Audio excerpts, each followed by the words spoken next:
What's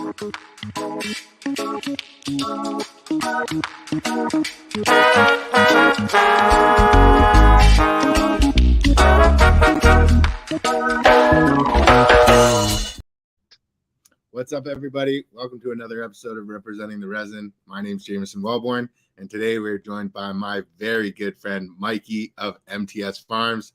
Mikey, thank you so much for taking the time, bro. Happy to be here. I have been chasing you for this interview since I've started doing these things, so I'm super excited about this one. We actually first connected on the Mission Hill Melts Discord, got to know each other over video chat in those chat rooms, and then got to connect more than once. And I'm proud to call you a friend, but one thing that stands out is how incredibly clean and tasty all your resin has been consistently. So I want to dive into that, but before we do, as always with the show, I want to learn more about you and your journey. So where did you grow up, and what was your childhood like? I grew up in Pennsylvania in the Northeast. My childhood was one where I had a super military dad and a very religious mom, and I was kind of like preacher son syndrome. My dad took a lot of his anger out on me. I didn't really understand that. It put a lot of anger in myself. And I just kind of displayed that and rebelling against authority in society. And did that start later in life, or did that start at a really young age? So that started at a really young age. In fact, one day in first grade, I just skipped school and told my parents I wasn't going to school anymore, that school was bullshit and that I didn't need school to get through life and this and that. So I mean, yeah, like first grade, I was a nightmare. And what was in those early years, what were you drawn to? Like, where did you want to go, or what did you want to be doing? So, my dad grew up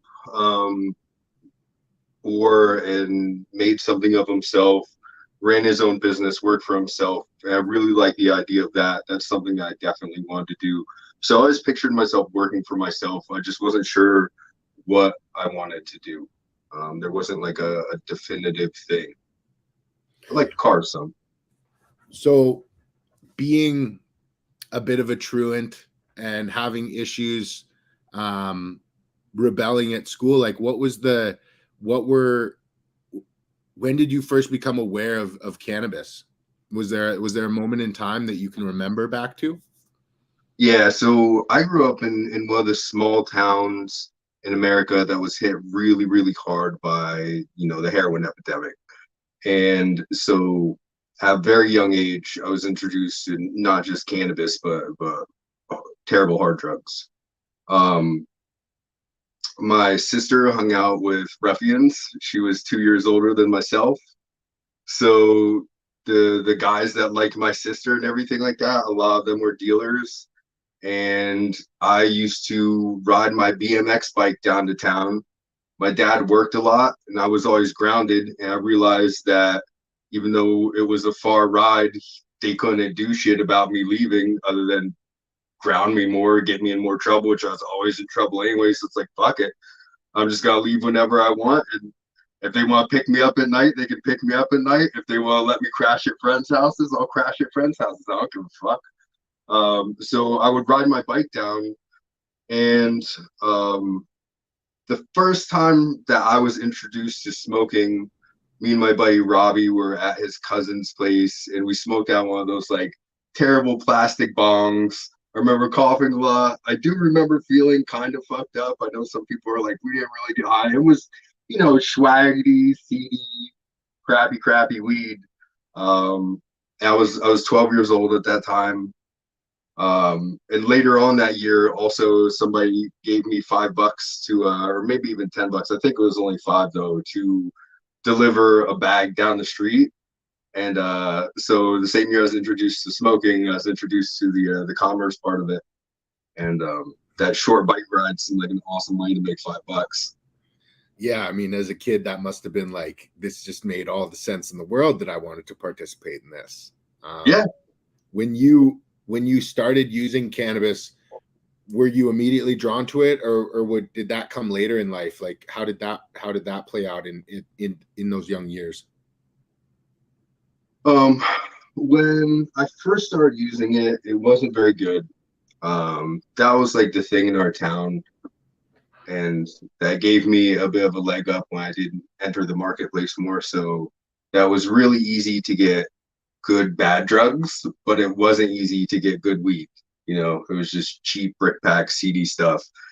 Very little did you find kind bud, or whatever you wanted to call the beautiful smelly nugs that didn't have any seeds in them at that time. And yeah. So I would say I smoked intermittently until I was 14.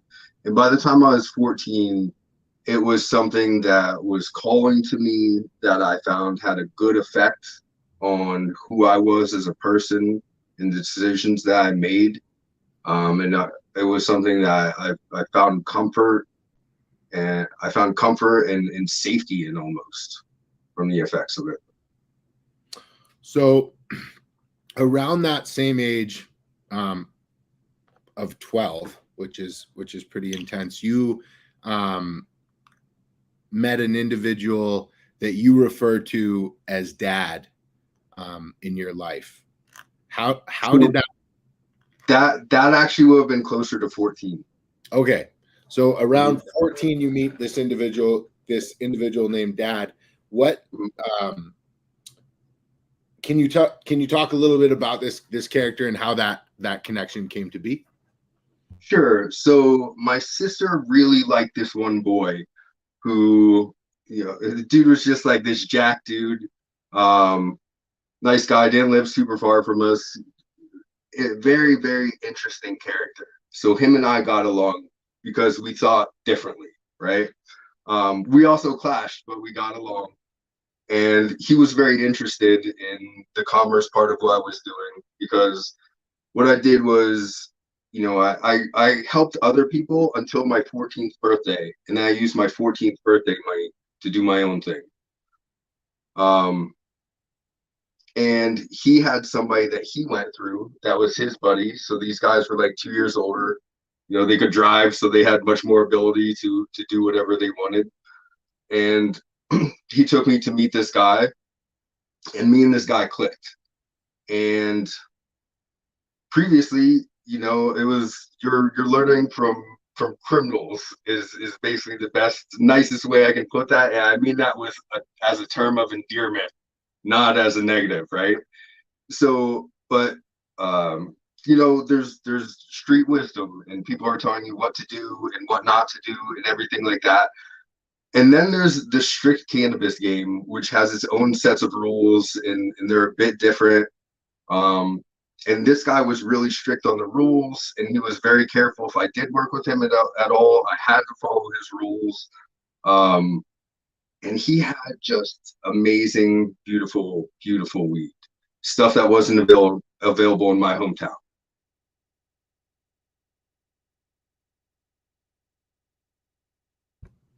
And so, where'd the relationship go from there? So you meet this character. How did the relationship continue to grow? So we continued hanging out and doing what happens within that world. And at one point, this guy, my family has a retail business, and there was a salesman working for my family's retail business. And I had turned 16. I was installing a car stereo, and this dude was really big into car stereos. Now, he's much older than I was. And he offered to help. So I go over to his place, and he helps me install this car stereo. And I see the end of a smoked blunt in his ashtray. Now, it was an actual blunt, not a re-rolled blunt, right? So, me a little dry mouth.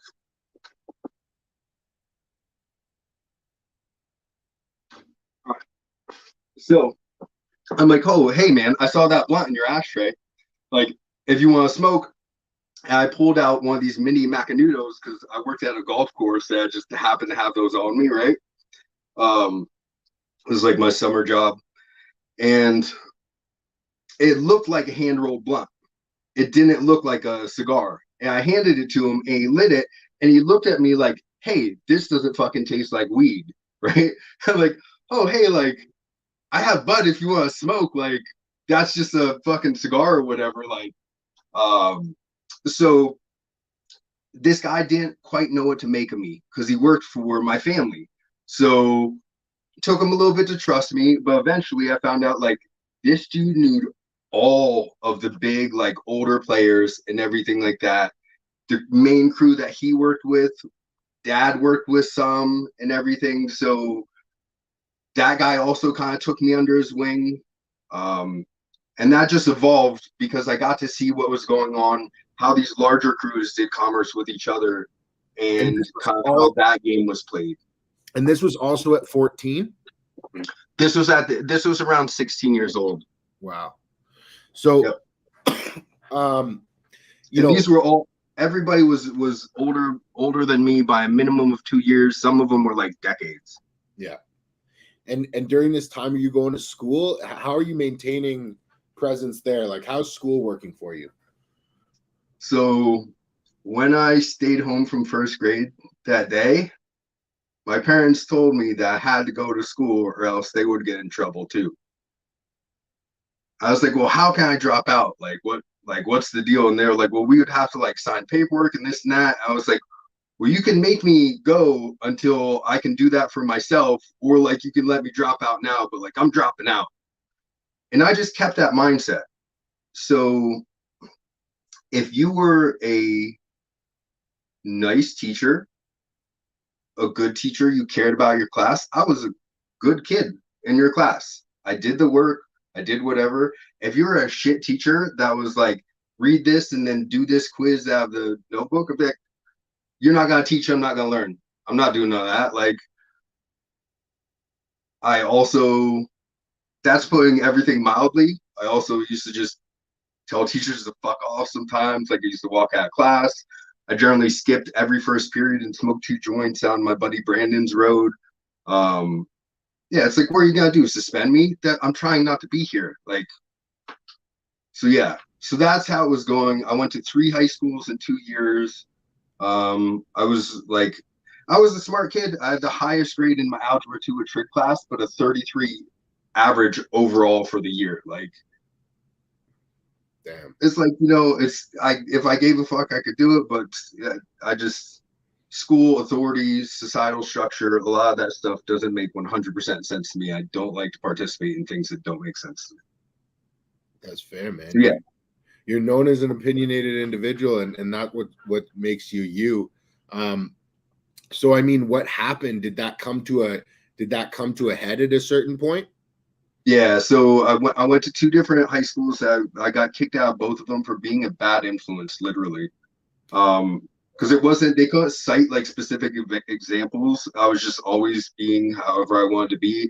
And then other students would see me acting any way that I wanted. It would make them act worse, and that would be what they would cite.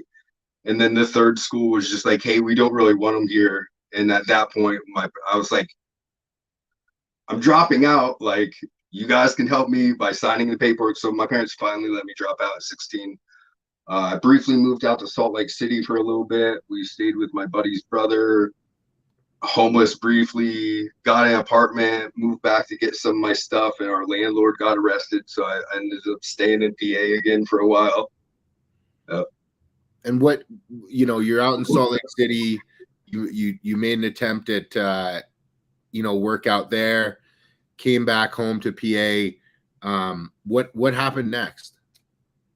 So when I came back home, I did a little bit of the Hunter S. Thompson, he who makes a beast of himself gets rid of the pain of being a man. I didn't exactly like my family life. I had weight gain issues and hormonal issues that I couldn't quite figure out. I was unhappy as a person. I just did a lot of substances, and I funded myself. I was homeless off and on, sleeping out of my truck. Like, not homeless, like I had a truck to sleep in, but yeah. And then when I was 18, I had been to rehab twice and wanted to straighten up a little bit. So I went out by Pittsburgh and went to a custom kind of antique car school type thing. Now, That was before the car school, when you were 18, you helped dad through a very tough time. Can you? So that was actually while I was out there. Okay. So they would come out and visit me. Yep. So yeah, so something bad happened back on the East Coast. This is something that I don't go into great detail about. But it involved three-letter agencies and a lot of my friends, and some people. It involved three-letter agencies starting to look into some of my friends, and a bunch of people that I know lost a bunch of money on our run. That's about as deep as I'll go onto the incident that happened that started everything. But so my buddies had lost all their money, and they would come out with whatever they could afford to bring out, and I would retail it out for them or give them the entire retail amount for it, and let them get their stack back up because I was doing well.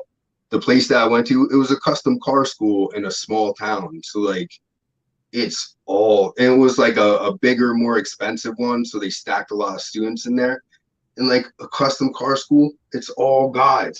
You know what I mean? There's like 3 chicks in it that look like dudes.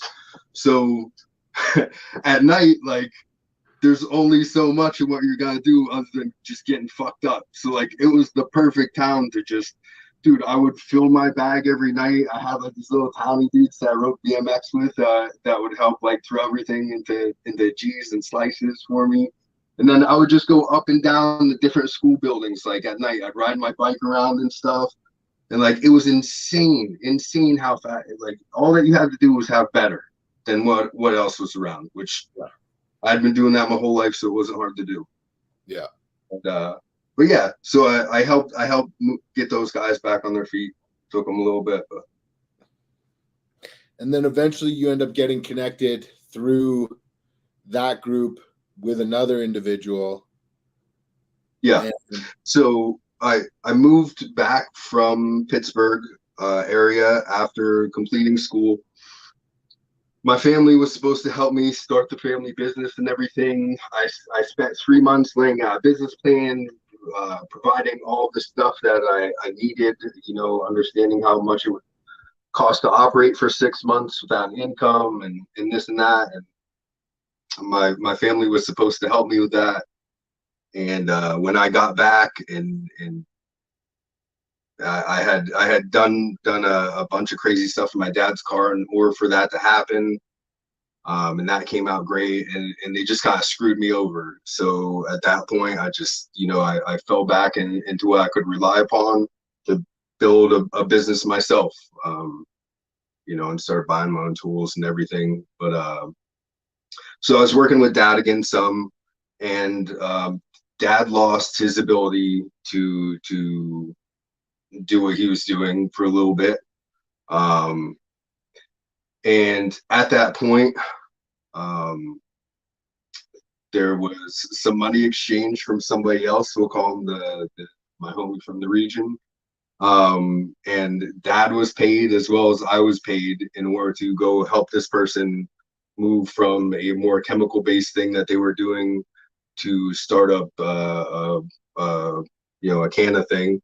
Because they had an excellent connect, but that just wasn't their forte. They didn't smoke. They had run a different business, which requires different rules. And I went and worked with that crew for a bunch of years. First 2 years went really well. And so you help that crew get built up, and what happens next? I mean, all good things, like they say. Yeah. So at that point, I'm so thankful that I had really good mentors, and I think that that's something that's extremely missing from everybody right now. because a lot of these people are doing just basically unlicensed selling in legal states or something similar to that, and the stakes are so much lower. There's everybody and their brother is a broker, a dealer, a trapper, whatever you want to call it, you know.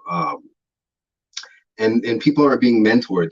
They're seeing other people do flashy things on Instagram, and they're not following rules and everything like that. So I was brought up really, really strict by these older guys. You had to behave in these very certain ways. Like I was the guy that had like the throwaway phones. I had 3 of them. I had the one to talk to my guys on. I had the one for my guys to talk to me on. I had the one for like the people I trust, the one for people that were a little bit that I didn't. That one got tossed all the time. Um, and and aside from that, always doing good business. Like these are people that you have a relationship with, so you have to think about that. I'm thankful I was super overweight growing up, so I didn't have all like the girl things back and forth, because a bunch of them had fucked each other's girlfriends and like had beef over that, or had done bad business with each other and had beef over that. So the first thing that kind of happened was the crew that I was working with. One guy that had taken over, one guy tried to get greedy, and he tried to take everybody's customers, and he didn't understand pricing structure, and he just fucked everything up, and he ended up selling less than he was originally, and then going back towards the chemical side of things. Greed is not good in the game. It is not good. And the other guy, he was not as greedy, and he started doing really well for himself. But he also, didn't have any sort of a criminal background in any way, shape, or form. So some of the things that we're always taught, like, don't bring your girlfriend around while you're doing illegal things, is a big thing. And he had really had girlfriends before and everything, and he started dating this chick, and she wanted to be around to see all the things that he was doing. And eventually the crew just wasn't following enough rules, and a few of them started getting pulled in, and that girl was one of them to get pulled in, and she fucking told on everybody. Luckily I still followed the rules when she was there and stuff like that, and made sure I was very careful so I didn't have any issues there. And I always did really, really good business with those people. But so yeah, when you need to take breaks, you need to take breaks. So that started happening. So I was even homeless for a while after that, because it's just like my money ran out. And if you can't play the game, you can't play the game. You have to be careful. You can't do anything from inside of a cage, right? So a little bit after that, let's say like two more years, maybe 3 more years. That bad thing that happened a while back with Dad. Like I said, some 3-letter agency. At one point, somebody grabbed somebody else's shirt when they were acting kind of funny, and what they grabbed was something under the shirt, right? So explains that. And that was a really big thing, and it went on for a long time. And once you get into above state level, it doesn't take the same amount of evidence. It just takes people going and saying things. That's all that it takes to lock you up. You don't need near the amount of physical evidence and all of that. So a lot of these people that had beefs started saying things on each other and everything. I know I was asked about, but luckily no one had anything bad to say about me or anything that got me brought into that. And that's why rules and mentoring and all that is extremely important. Because if I didn't follow a crazy strict amount of rules, I definitely will have been involved in that as well. So that's fucking heavy as fuck, bro. So where's your head at? Like, I know that eventually there's a move west. Is this what prompts the move west? So the move west was prompted by the original crew not working well. And then like, you know, the old crew was still working, but there was also some weirdness here and there. And previously, I never saw output out of anything other than specialized indoor grows that were ran by crews in Philly, that were professionals. So they came in with tables, trays, setup, everything, gave you your schedule. You just had to provide the light, the space, or I mean, the space and the power, and someplace to be able to vent to. So they produced the most amazing, amazing stuff. There's a lot of like Jack Hare. There was AK-47. There was Super Silver Haze. There was a different Super Silver. But yeah, that stuff. The AK was the loudest weed I've ever had in any state, period, including when I lived in Cali in the Bay Area for a while. And that was growing indoor in Philly. But aside from that, everything was super midsy. All the out and like my buddies were, you know, they were good like vegetable and plant growers and stuff like that.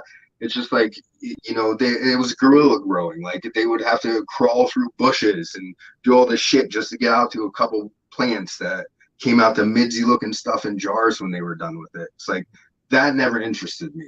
It's like if I can't grow something that I personally really, really want to smoke, like I didn't see the effort in it. And then aside from that, there were a bunch of old dudes who would do these like build outs in basements with like generator rooms and stuff, and they would all like be blindfolded to the different sites and all of that. But like that took a lot of money for a startup, and you had to have the land and the property. And like I knew the guys doing it, but you know, I could never buy myself a fucking house at that point to be able to get there. So growing didn't really make sense to me, but I really wanted to learn how to grow. So this guy that I used to smoke and hang out with a ton, he was in a Sublime cover band out there in Pittsburgh. He moved out to the Bay Area and he was growing and said that like he was growing with these people that like knew all this stuff and like he knew what he was doing so well and like it was gonna be amazing and he just needed somebody he could trust to live with. And like, you know, I was always who I was. Like if you're talking about pot, you can fucking trust me, right? So he wanted me to move out there and everything. I ended up moving out there. And that was just because I wanted to learn how to grow in a place where it was lower risk. So that way I could come back to a place where it wasn't. And so what was when you got out there, what was your immediate impression? Like, did California live up to your expectation or was it not? so he picks me up from the airport and we don't even go to, so we're living up in Santa Rosa, right? He gets us a house. We don't even go there. We pick up a garbage bag full of trim in San Rafael, and then we go to fucking Home Depot and we go and get like PVC and fucking a case of butane, and we just go and open blast their backyard. Like that's my first day in Cali. And we stop and like pull some oranges out of a tree. Like, so parts of it lived up to it. The weather was absolutely amazing. The pot was really strong. There was so much of this like $10 and $20 a gram from like Organic Can up in Santa Rosa, and then the other clubs that we'd go to. That was just the easiest one for me to go to. But just this really like malleable, gooey bubble hash, and like just straight up hash. You know, if it was too gooey to smoke like by itself, you know, a little bit over top of weed. But that was my favorite high at that time, was really, really good hash. And that was like the strongest, best hash that I'd had. You know, so the weed, the weed. Not bowl toppers? Like you were just putting that on top of your bowl? Yeah. I mean, so if I could, like, Jermichael? I like to find a bowl with a really, really small hole at the bottom, so that way it didn't pull through. But yeah, preferably I'd smoke it just by itself. Oh, like on the Jermichael tech. What's Jermichael tech? Just like on the screen, just like you just take a regular bowl and then you put a fresh screen like on top without bending the bowl or bending the screen into the bottom. and then you just Yeah. run the heat over the melt. So my homie would make me little glass screens, right? Because I was always one of those dudes that was like, fuck metal. Like that's at one point in my journey, the old head that worked for my dad, right? He introduced me to somebody that was like basically family to him. He was a glass blower. And I sold glass for a long time. Like I would carry cases of that dude's pipes around me when I was going around selling weed. And to the point in that town out by Pittsburgh, if I go out there right now, they don't know me as Mikey, whatever you would actually know me as, right? They know me as Mikey Glass. That's yeah, fun. Swear, yep. That's too funny. So, was glass present for you? Like, were you into the glass scene at that point, or did that come later? I was, but like the glass scene wasn't this. You know what I mean? Like the glass scene wasn't that.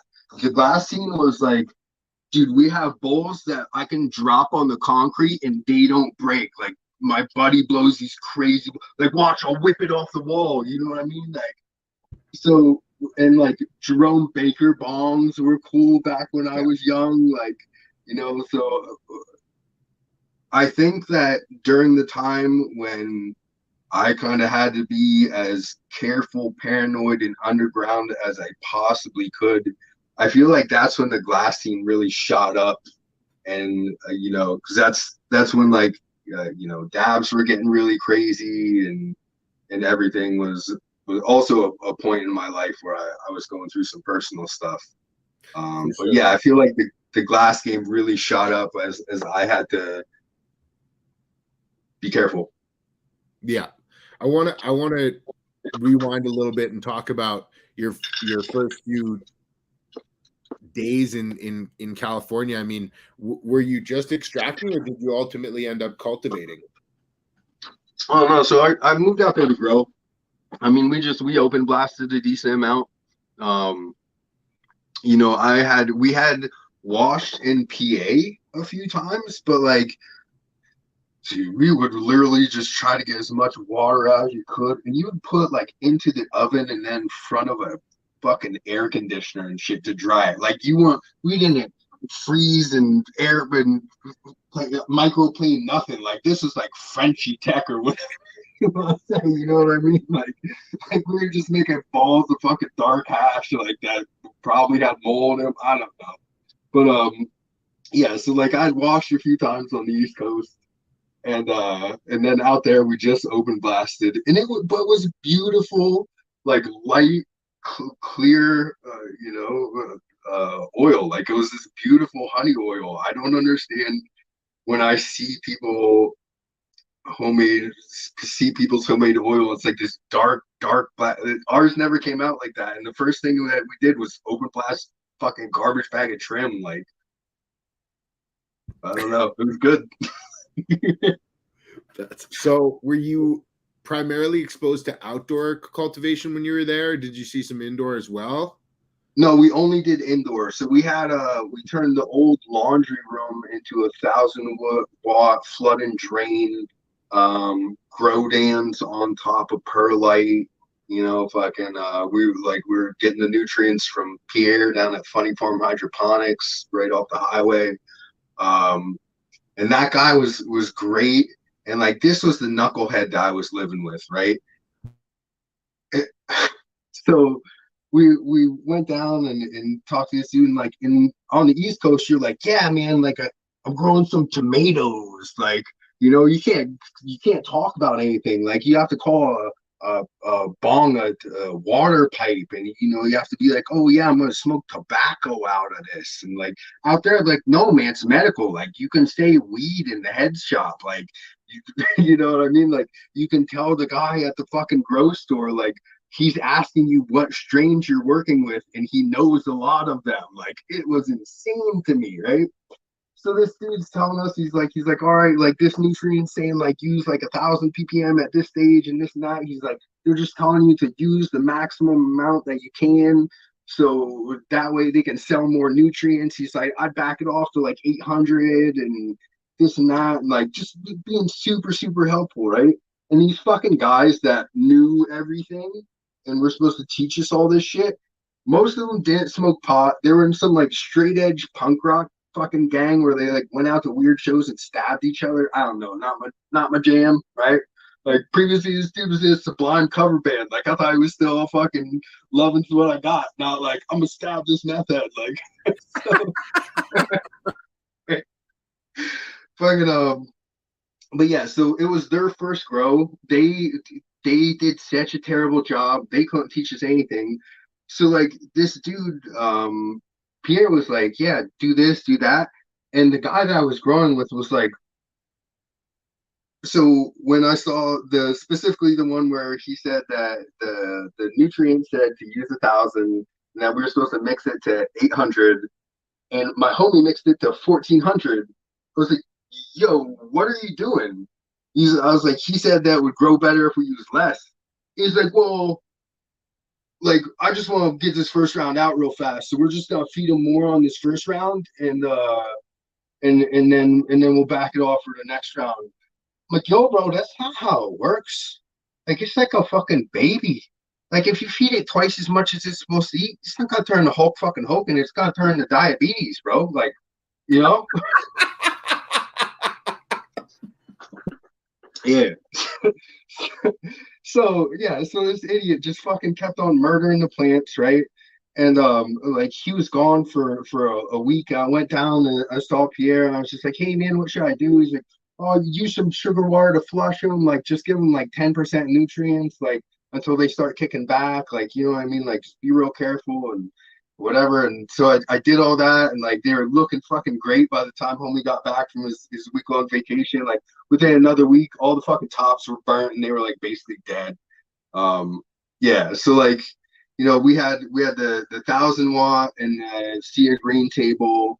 We had a 400 watt in a veg area and a 250 watt in a mom area.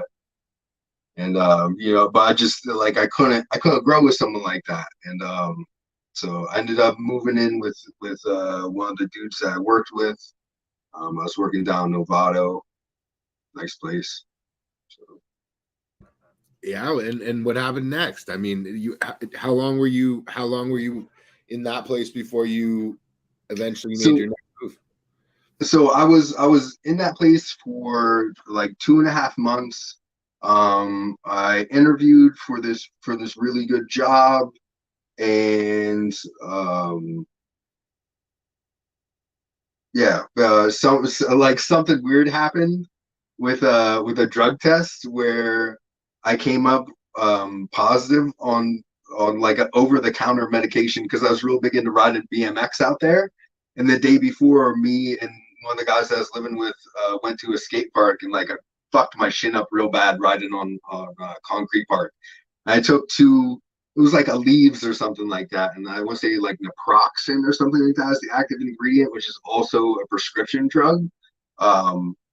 And so like yeah, so basically it came up positive for that, and then they called me like a month after that and were like, hey, like, so were you taking medication, this and that? But like the job had already called me and told me that I came up hot for something, so I'd have to reapply or whatever. So I just ended up moving back to PA. I wasn't specifically trying to work a job or anything, but I did want to try to grow more out there with someone who actually knew what the fuck they were doing. So that was my goal, was to just kind of get another job and then find some like homies that weren't this angry straight edge punk rock gang that were trying to fucking just feed their plants straight nutrients. So you didn't end up getting the job. You made the decision to move home to PA. What's your first move once you get back to PA? All right, so I'm in PA. I'm not home for a super long time. I'm out partying over the holidays. On a big party holiday, and me and my buddy get jumped by a whole bunch of people. And he's having a really rough time because his best friend just had killed himself not too long before that. And I'm very protective over my friends. I was pretty pissed off. And these dudes came at us again later on in the night, and I cracked one of them pretty good and got myself into some trouble. Um, so yeah, so I ended up having to go to jail um, over that. Was kind of the next thing in my life. Um, I was working for myself. I was given work release. I got myself in a little bit more trouble. It's just like working for me, man. Like I still worked for me. Like we'll just put it that way, you know. In, So yeah, and in on top of that, you started a family. yeah. And during that time, between the time that I had gotten in trouble and by the time I was handed a sentence, I had started a family with someone that was from a very well-to-do, outwardly very good family. Outwardly. And yeah, so I possibly, you know, like these dudes came at us, but I responded very aggressively. And my first lawyer wanted to fight that, but he said that there was a up to 10% chance that I lose. If I lose, that I could do a decent amount of time. And so I fired him and got a much more expensive lawyer that was like, I don't care about anything. I don't care if I have to go in. Like, I don't care what sort of plea I take. I need out before my son's born. That's it. Like, whatever that cost, do that. So, yeah, that's what was done. And so you ultimately ended up taking a plea, coming out. Your son was born, and things, you know, how did things develop? What happened next? Yeah, so you know, this was like while I was in trouble in there for, you know, getting into that fight. um you know, dad's crew had already kind of been in trouble, and that kind of telling on each other led to someone that I had mentored and is an extremely close friend of mine also getting pulled into this, and kind of a whole nother crew in a whole different part of the state. And you know, my homie got Rico and sale and distribution of literally a ton of weed, 2,000 pounds. Um, so you know, I was locked up when that was kind of going on, and another kind of saving grace for me, probably why they didn't feel the need to go after me, because I was already locked up. Um, and so you know, that's a lot of friends that were, you know, caught up in the top level of trouble that you can get in within the canon world. So after that, like, you know, I was already a paranoia, never killed the cat type person, mind all the P's and Q's, all, you know. So on top of that, I had uh, my son's mother, who originally appeared to be this really, really good person. And then I saw a few red flags, and they turned out to be giant fucking landmines. And then eventually that turned into it's just me and my son. You know, she was around for a year and a half or so, and then there was another year and a half off and on. But also being a single dad, you know, having a lot of people looking at me as I was always thought to be the bad one, because I was always out.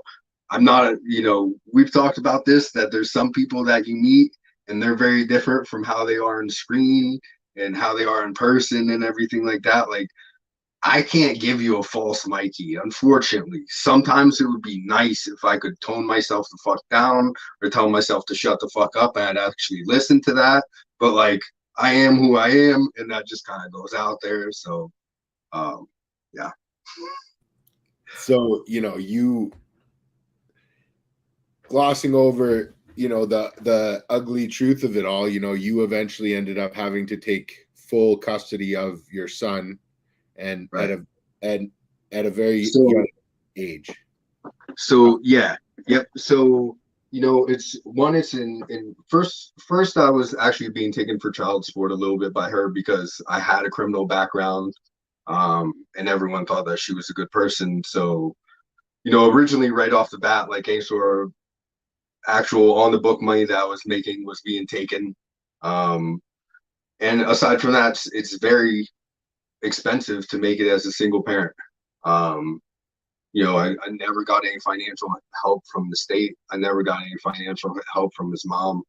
I was always working at least to a point where I was making enough money that I didn't qualify for any of that stuff. But still, like, you know, to provide your child with a healthy life in a decent area, like it's expensive as a single parent to do that. And aside from that, your kid needs a ton of your time. Like that's one thing that you can't replace is your time. So that money needs to come quick. So, you know, I had a million eyes looking at me. I had to mind every P and Q. I still had to do whatever I had to do to survive. So I existed within that realm for a very long time. Um, at one point, I got onto a, a national TV show on the DIY network by happenstance. I have another trade that I'm skilled in, and that got me on there. Can you talk And about it, Mikey? I mean, are you open to talk about that? then, yeah, I could talk about if people. I'm not gonna say what show it is, just because whatever. I'm not trying to put myself out there with who I am specifically, but so I was out in the middle of nowhere, and I was working for this large corporation in this trade that I'm skilled in, and I'm looking over, and I see a camera crew in this yard. Now I'm in the middle of bumfuck Pennsylvania, right? There's no reason I should see some like giant camera that I really don't understand because there's some extra stuff going on with it over here. You know what I mean? So and like why they're just filming some dude picking fucking weeds, right? So I'm blazed, and this is awesome because it's actually in the show, right? So if anybody if anybody finds this, you can look at this, right? You can see I'm high as fuck. So dude waves. I'm just sitting there at the stop sign watching what's going on. So I'm like, what's going on?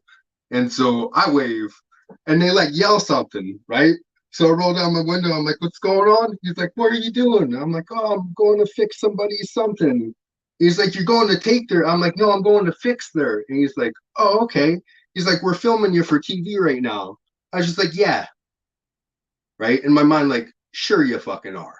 So I hand dude my card. He's like, you fix this? I was like, yeah. He's like, can you do? I was like, I can do anything. I was super cocky. It was awesome, right? So I hand home my card. He's like, well, we'd like you to come back and we'd like to film you, and have you do some work for us. So like, I went back. They filmed me for 2 hours. I'm standing on the back porch, and the director's asking me questions, and like, I still think that this is just bullshit. Like, these are some dudes. They're trying to pitch a show, whatever. And the director is like, oh, did you recognize the main guy that was talked to? I was like, no. He's like, oh, he's in a bunch of 90s sitcoms and this and that, and then he's like, and he was in this movie and that movie, and I'll just say one of them was an Eddie Murphy movie, right? I was like, oh, fucking know who that is, right? And then I realized I was gonna be on TV, and so yeah, that was really cool for my kid to see. Um, and that was kind of what launched me into getting a big design engineer job. I worked for myself in my trade, and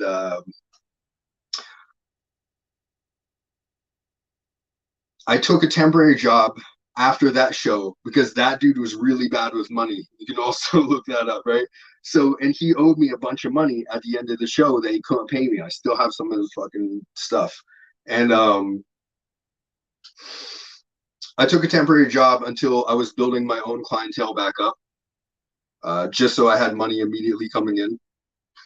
And I gave them my notice at this job. And the day after I gave them my notice, the head of R&D, the guy who basically started the company, was just like, "Hey, I saw you on TV last night. Like, we didn't know you could do all that. Like, you want a job as an engineer?" Now I'm a 16-year-old dropout. Like, you're telling me as a parent who wants to look great on paper and on a CV and resume and all that stuff, like that you're gonna give me a job that says actually that I'm a fucking engineer? Like, yeah, for sure, bro. I'll take that. Right. So they moved me into engineer's office, and like that's how I got all of this. I was in charge of teaching, like making SOPs, teaching SOPs, and correcting all production issues for 300 people in our factory and the one next door, and then factories over in Europe. And they flew me over to China to teach production and stuff like that. So it was interesting going from someone who just hated most of societal norms and the way things were done, and always kind of working in my own realm to going and being this dude that's like, like the corporate people are calling me to solve their problems, and I'm out on the floor and whatever. Did you enjoy doing that? Like, did you find reward from that? I tell you what, so we were the largest manufacturer in the world in our division. And we were tied off and on with another company in Pennsylvania a decent amount. And our team of people was between 6 and 8 people at a time. Their team at one point was over 100 people. And when they found out that we had less than 10, they fired like 60 some people, right? So I found out like just me, myself, I was competing against a whole fucking team of people. I was demolishing those people, right? So like that I loved. That I loved. Like just fucking bring it. But like, so after working, like what happened was they moved me into this office. The guy just liked that I was on TV and like had some skill, and they didn't utilize me that much. And everything needed signed off in these very specific ways because we had government contracts, right? So I was just bored as fuck and made something that wasn't signed off on. So it had to be called like a blacklist project. And that became like our number one selling thing. So after that, they just started giving me free reign. And for like a couple years, I really enjoyed that up until the point where they told me that I didn't really have anything to do for 10 months. And they wanted me to basically sit around, be pretty, and fucking work like an hour a day, just solving little shitty issues that they can solve themselves. And so Which like, like when they came to you with that news, how did you respond to it? I started taking extra lunches without clocking out. I started going to the gym on the clock. I started just not showing up. Yeah, like that. It's just like if you can't give me a serious job, I'm not gonna take you seriously. Um, so yeah, I basically treated that job as I used to treat school. I'm gonna treat it any way I want to. Like that's I was there was I made them so much money, and there was no one that was more skilled there than I was within what I was doing. So no one could correct me in what I was doing, but I was able to correct anyone else. So it was just like I couldn't. I felt like I would have literally had to physically attack someone to get fired. Yeah. So basically, you were able to do whatever you wanted to do in your extracurricular activities, and Yeah, I just made them so much money they didn't care. Yeah. So, I mean, what happened next? I think I know there was a pretty traumatic experience that. Oh, yeah. So then I was at that space for a while where I was like barely showing up, and the job was kind of a joke and everything like that. And I got into a bad automotive accident. And like a couple weeks prior to that, I had broke my ankle. I forget what it's called, but it's when like the tendon pulls a little chunk of bone off. I'd done that to my ankle, and that was healing up. I still had a boot on it. I had some crutches, and I was driving I was going to meet an old friend that he was a glass, like this dude, me and him were friends in preschool, right? My mom used to tell me this story that like we were out playing on like this frozen lake and he fell through the ice, but like where we were close to the shore and stuff, so he just got all muddy and soaking wet, and like dude was always a crazy man. And the that glass blower that I said that I was introduced to through this other guy and everything, right? He told me that this dude Ben had taught him to blow glass, and like the last name that he said, I was just like, that was a dude I was friends with in preschool. But this dude that blew glass was older than me by like 3 years, which when you're in your teens, like that's a fucking old head. You know what I mean? Like you know, you could be like, if you're 15 and that dude could buy cigarettes, like you're an old head to that dude. You know what I mean? So I'm thinking like, there's no way that my friend from preschool that I remember being the same age as me. Now, in actuality, this dude was like a year and a half, 2 years older. Um, but would have been the guy to teach this dude that was even older than him to blow glass, but it was, right? And so like we connected and found out that like we were actually connected through all these people, and we were meaning to hang out our first real time since fucking preschool. And so I'm going down to meet him, and you know, like I said, it's tough to make it as a single parent, and so I was TC and OB and on the way, you know, taking care of business. And I was running way ahead of schedule because like if you know when being very careful, you have to be very careful, right? So you're not saying, hey, I'm going to go make a play and do this and that. You're like, hey, I'm going to go hang out with my friends and go to the gym. So you have to go make your play real quick and then go hit the gym and do whatever, right? So I'm ahead of schedule by circumstance. I'm texting and I'm like, hey, I'm ahead of schedule, you know, blah, blah, blah. I'm driving too fast and I'm on a road where you know it's just wide open and you can see really well and stuff, but the sun's kind of blaring in my eyes. And then the one time when I look up from texting, I'm right on a giant UPS truck and fucking smash into that thing, right? I'm just in a little Civic. So it was really bad. Broken leg, you know. And I've always been the type of person that if you want me to like go online and just fill out a form for banking or something like that, like dude, heart's racing, like I feel pukey, like you know, if I have to check on something for my son's school or something like that, like I'm terrified. But like way back in the day, let's say, you could pull me over with a giant trunk full that I could like have to fucking elbow to get the thing closed. And just steady, no heart rate, no nothing, right?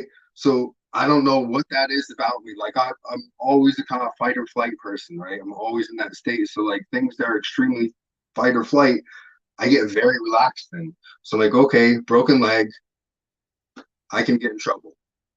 Who's closest, right? So I think of two different people, and then I think of who's the most responsive.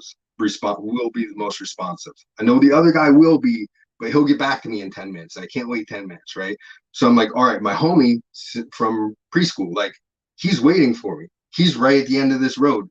So I hit him up. I'm like, hey, here's the deal, right? I just got into a car accident. I broke my leg. I have a bag in the back. I also have crutches.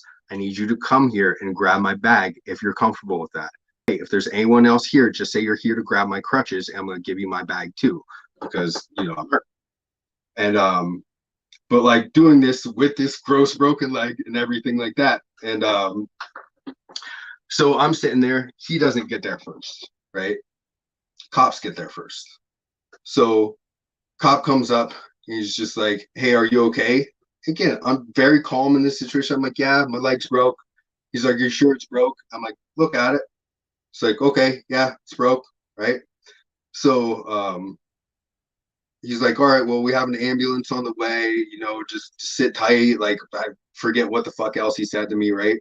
But so I'm like, hey, I actually have a broken ankle too right now. I was like, and I have crutches already. I was like, I'm definitely gonna need them. I was like, do you mind if my buddy stops and get my crutches? I already called him because he's just right up the road, like we're gonna hang out. And he's gonna meet me at the hospital. Cop's like, yeah, sure, no problem, right? So I'm sitting there and like ambulance comes, fire truck comes, and like somebody that's real serious about their fucking job that they bought their own light at fucking Walmart to stick on top of their car to get to, is there like at the car. And I see my homie just gives a little wave, right? I'm like, oh shit, right? So I'm like, the guy that's there that's taking his job way too seriously. I'm like, hey, my friend's here. He's gonna grab my bag and my crutches to meet me over at the hospital. He's like, oh, I don't think he can do that. I don't think he can do that. I was like, yeah, he definitely can. I was like, I already cleared it with the cop. I was like, yo, and I waved over to the fucking cop, and the cop was like, yeah. I fucking waved him on.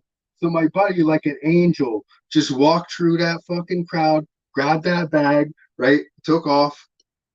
And so, like, I didn't want to make him hold on to it and everything like that because I didn't want that to be uncomfortable for him. And so I wanted that to get handed off to whoever they needed to go to. And it was both like two people that, like, I love these people. You know what I mean? On like an emotional level, like, you're both people. It's not just business. Like, I like you people. You know what I mean? Like, I'm telling you, I trust you. I'm telling you, I trust you. Now I'm at the hospital, right?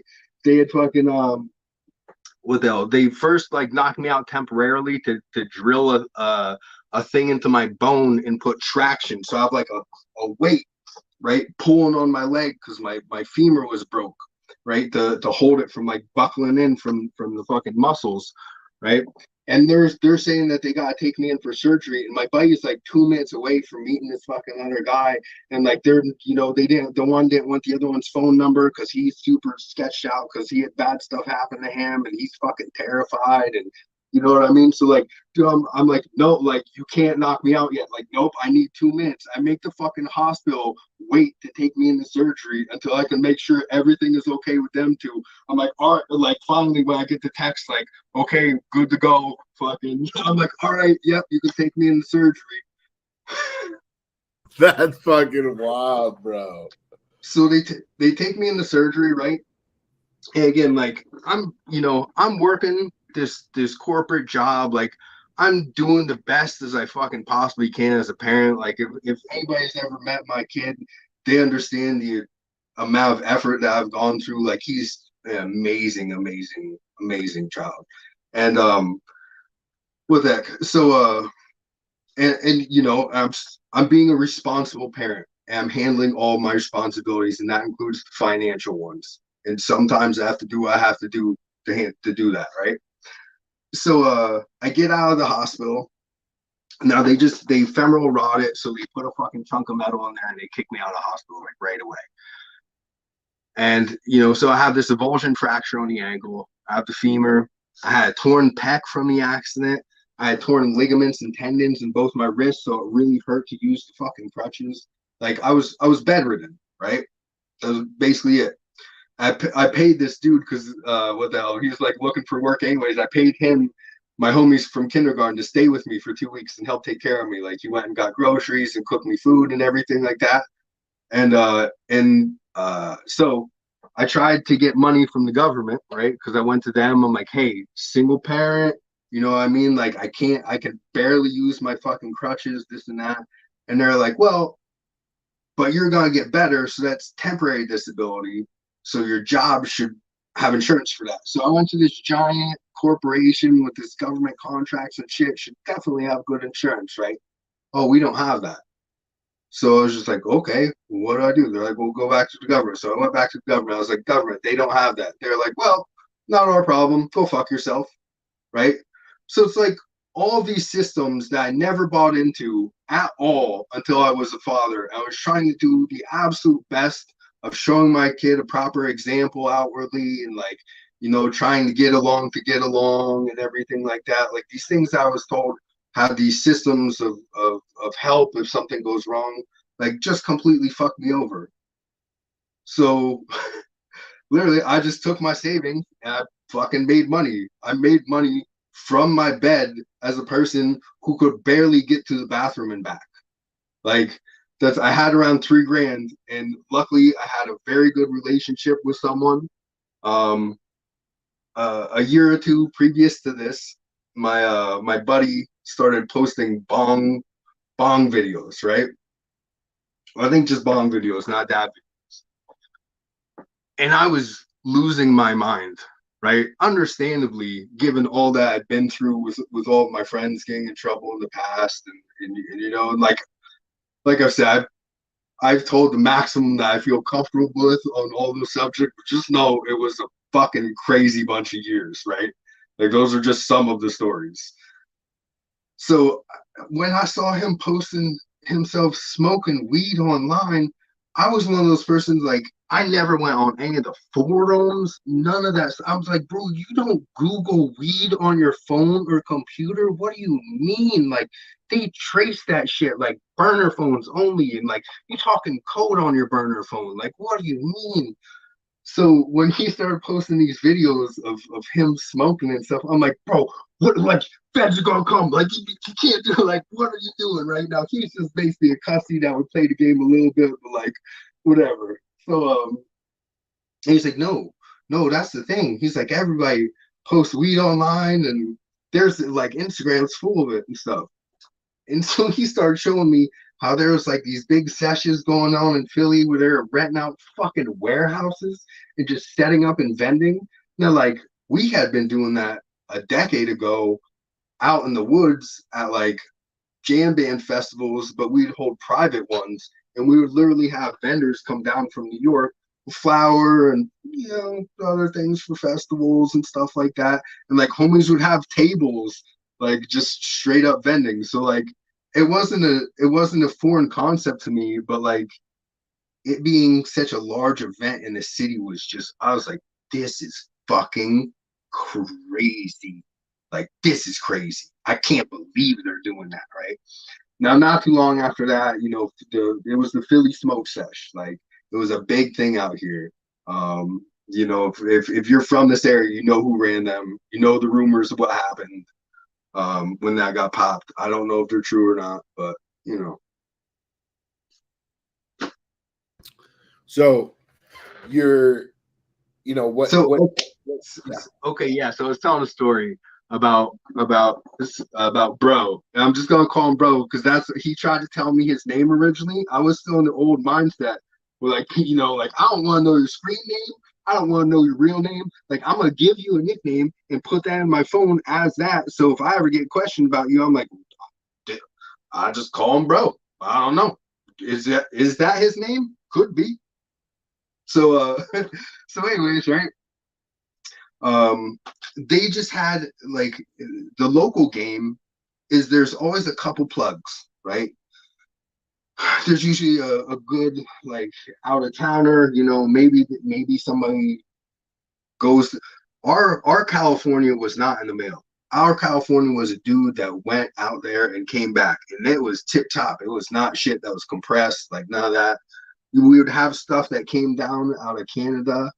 Um, I used to go out to Watertown, New York, and really, really early, like in my super early 20s, and meet up with some homies that would, you know, use their four wheelers and go up to Canada and bring down like stuff that kind of looked like beasters, but like it didn't smell like hay, and it was so crazy crispy, and everybody else had like actual beasters, you know what I mean?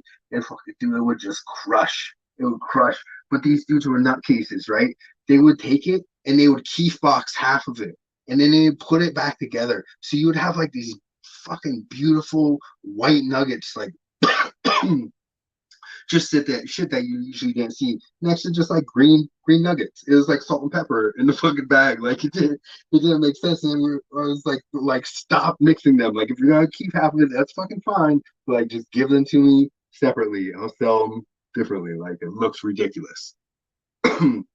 And then there were other things, you know, there was connected stuff in New York. There was like, you know, there was Asian triad type stuff if you were doing Philly or DC. You know, so there but like that was kind of it. Like those were the connections and there wasn't a plethora of them. And like so people would have them and you know, somebody it would be like this guy was kind of shady but he'd have a better price. Or this guy's price wasn't as good, but it wasn't shady. Or, you know, this was the best, but the price was like, there would never be hard lines to make like clear good points on stuff. You know, everybody was fighting over kind of the same 2 to 4 points over a pack, you know. It was the local game. So then I saw like this Instagram game, and it's like all these bigger accounts are all doing the same kind of thing as the local game, where like, you know, they all have their kind of sourcing methodology where they're going out, say they're going to Colorado and they're flying and bringing back duffels, which is so dumb, but people do it. And or they're going up north, or they're doing mail to Cali, you know what I mean? Or they're western part of the state, so they're driving out to Michigan, which is a great fucking choice if you're out there. But you know, so like, but again, they all seemed like they were kind of on the same level. So it was like, how do you get above? How do you get above that level? Was one of the things I was thinking about. But anyways, so I developed this nice relationship with one of those dudes, and he had a mom that didn't live too super far from me. So when I was laid up, you know, that dude was coming up and seeing me in the fucking bed, like right to there. And that wasn't, you know, he worked the city, like he was driving all the way up with his girl. I really appreciate that. You know, like I would have been homeless with my kid. I didn't know what else to do. My parents helped me for the first month, maybe two. And then after that, like I asked them, I was like, I don't know what to do. Like the government, the job, like nothing, you know, and like I'm gonna be broke if I use all my money. Like I don't know what to do. And they basically told me good fucking luck. So it's like, all right, like every single thing that I'm supposed to rely on is telling me to go fuck myself. So it's like I have to do whatever I have to do to make sure me and my son are homeless, you know. So I got that 3, you know, up to like I don't know 5 or 7 or whatever. It wasn't a very large number, and once well I got it up to a decent number, and then I spent a bunch of that on stem cells, right?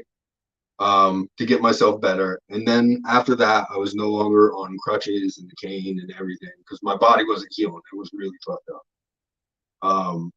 And then after that, I wanted to understand because I didn't want to ever be in the position again where if something goes catastrophically wrong in my life, I have to worry about being homeless, right? That's like as a single dad, never again am I gonna allow myself to be in that vulnerable position. So I wanted to understand this new game, and so I started going out to like trying to understand what these people are doing.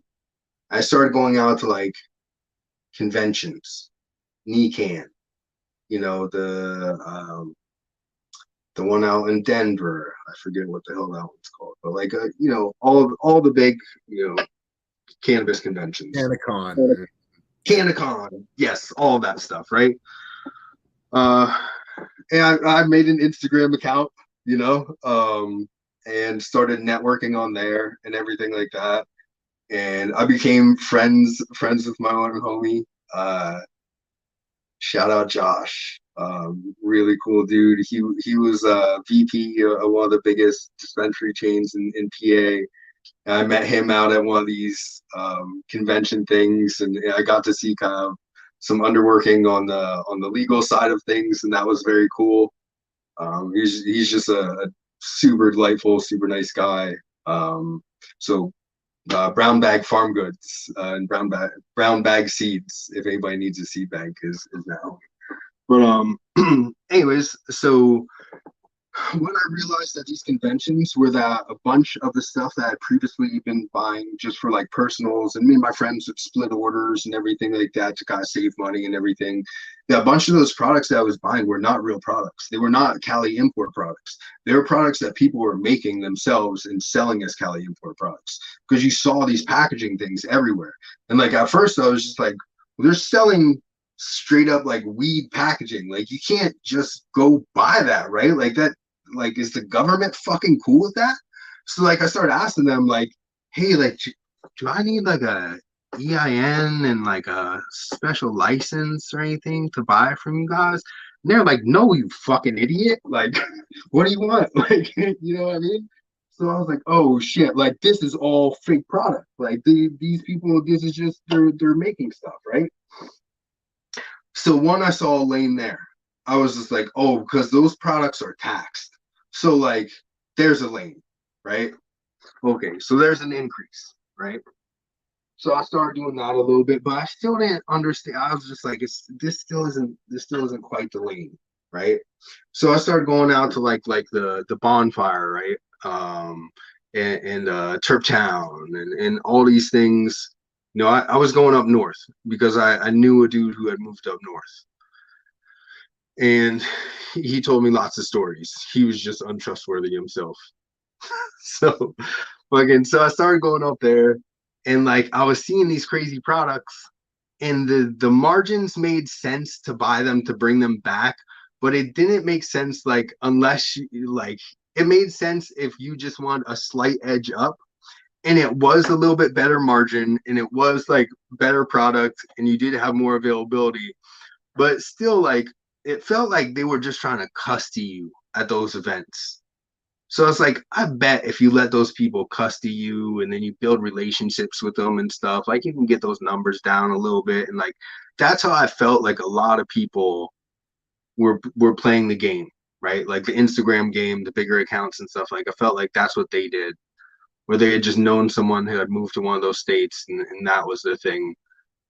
I still felt like they were getting kind of taxed just by their pricing structure.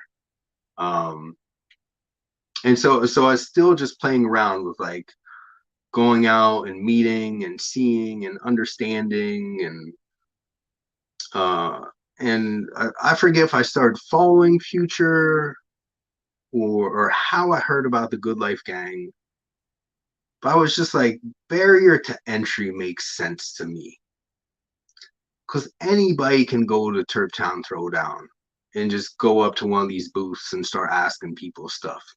And you would see terrible shit like out of like the 2018 high times out there in Michigan that me and my one homie went to. Um, just to go to I never went to a high times thing before. We saw a table. What were those dank vapes, right? Them were those little poison sticks, right? Okay, yeah, dank vapes. But we saw these fucking trappers set up a table and like it was like this high, right? Stacked at least with dank vapes. Like that one like whole thing in the table. Like I don't know how many thousands and tens of thousands that were on that table. They stacked that table every morning and sold out every day. And this was like after everybody knew that those were straight fucking poison. Like, yeah. So I don't know. But anyways, so eventually, right? I was just like these types of events, the high times things aren't it. The more private, cooler ones up north, they still aren't really even it. Like the private medical patient things up north, those were better. Um, but then they had a Good Life Gang meetup on the East Coast, and it was the first one on the East Coast. And I went up, paid my lifetime fee. Shout out Future for their pricing structure. If you ever been locked up over the war on drugs, money off. A couple other things too. I think very highly of that dude. But so joined the Good Life Gang, and I walked around, and basically I was just like, "Hey, what do you do?" If that sounded interesting, I was just like, "What side of the market do you mess with?" If that sounded interesting, we kept talking. Um, and then also, like, I wanted to learn more because I was starting to get more into dabbing. I really enjoyed live rosin at the time, but didn't know a ton about it. Um, and so I was on a quest, not just for making any sort of financial gain, but I also wanted to learn.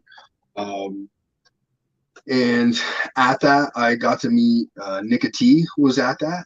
Went out to dinner with him, Future, and a few other people there that night. I was running a edible business at the time, For making those, CBD edibles, maybe some others, maybe not. Mikey, Um, Mikey, for those people who are listening who don't know about Future 4200 and the Good Life Gang, can you explain what that is and what attracted you to that community? Sure. So Future 4200 and the Good Life Gang. The Good Life Gang, right? It's a buyers club and a open source group. So like in the other industry that I worked in, if you were a smaller retailer and you wanted to be able to compete against the largest retailers, you joined into one of the large buying groups, and that gave you the same amount of buying power as these extremely large retailers, and sometimes even bigger. And so Dustin, Future 4200, the guy that started the Good Life Gang, basically he was a guy, and you know, I'll try to do his story some justice here. um, he was a dude that went to college out west, maybe Oregon, and you know, had kind of, I would say, similar ideas to some of the things that I feel about society and the what's wrong with it. And at some point, he dropped out of college and just drove this giant loop, and you know, did the thing, played the game, and he did it well. And he listened to Jack Spirko's survivalist podcast a lot while he was doing that. And that's kind of like permaculture, prepping, but also like financial advice and everything. Just also the idea of like minimizing your taxes so that way you're kind of legally defunding the government. I think is kind of tied into that a little bit, which oof, I love that, right? So, and he had made this buying group so that way they could get stuff, you know, maybe at wholesale prices or something like that for survivalist permaculture type stuff. Um, and this is my understanding. Again, trying to do the story justice. And Future Dustin kind of modeled that buying group for cannabis extractors, right? And from being out west and being in kind of the mecca for what was going on with BHO and everything like that, you know, he knew all these high level extractor guys. I think he also has some other accreditation within there that I can't speak on. But past that, right? So he started this buying group, and where that really took off, right, was when CRC became prevalent. So everybody started doing fake CRC. If you were playing the game, you remember these times, right? Where people were just doing anything that they could. Like people were adding bleach into stuff. Like it was nuts. Like people were doing very dangerous things because some people had figured out how to actually filter, and then some people were trying to figure out just how to lighten it and had no fucking clue what they were doing. And people were making very dangerous and fake things. And so at one point, uh, Dustin, and the Good Life Gang being the open source gang that it is, and he also started a forum called the Future 4200 Forum. If you want to look on anything BHO, you could spend months going through subjects on there. It's insane. And so that was out on the forum, that came out on the forum, what to actually do for safe CRC. So he just put that out there publicly. It's like, everybody stop poisoning yourself. Here's how to do CRC correctly, right? And just put it out for free. Bunch of people got really mad at him because that's how they made their money. But you know, to me, like you know, I believe in open source, especially amongst the traditional market. You know, fuck the corporate people trying to make, most of them, not all of them. Some of them are, I'm sure, but as a generality, you know, within the traditional market, that's what I'm supporting. So he put that out there. It got the gang a lot of notoriety, and that's when I started following him. and I, really believed in what they were doing with, being like, hey, everybody be safe. This is how to do it. So that's where I was really attracted. And then when I was following him and understanding more about his life, I was even more attracted. So I just wanted to kind of go up and be a part of this thing that he was doing. I didn't have a ton of expectation, but I did understand that there was a larger barrier to entry and that I would meet a very different type of people there. Yeah. And then when you started going to those events, I mean, I know you personally, so if you didn't like it the first time, you wouldn't have gone the second. But like, what was your overall takeaway from that first event that you attended? So my overall takeaway was that people were really unsure of me.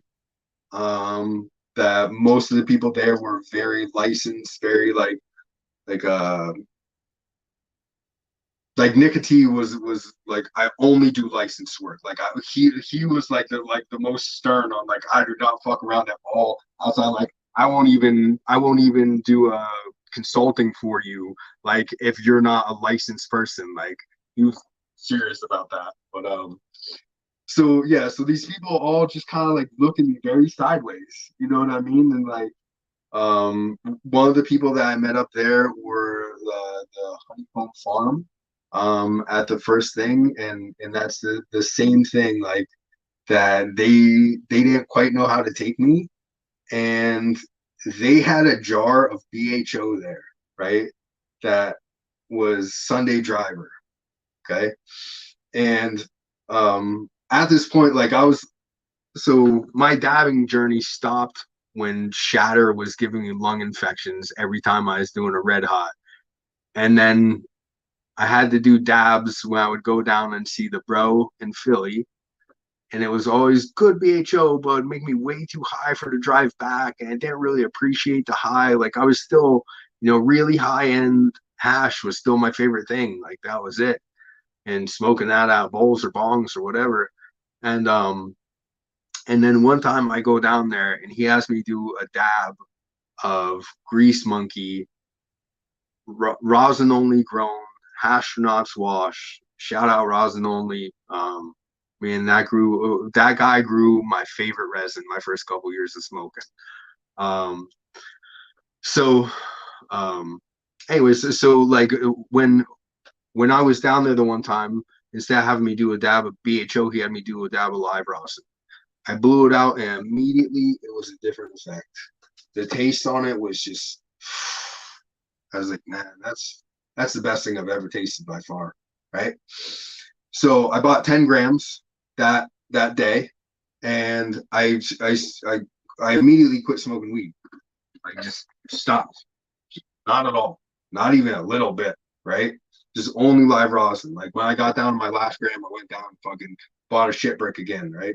This dude would go out and he would go fly out to Colorado and do like 5 days maxing out dispensaries, and then hit the traditional market too, and have like a ton of 710 labs, a ton of laser cat, and then like a little bit oleo, all greens. I wasn't ever too fond of those ones. And then like, so solvent free.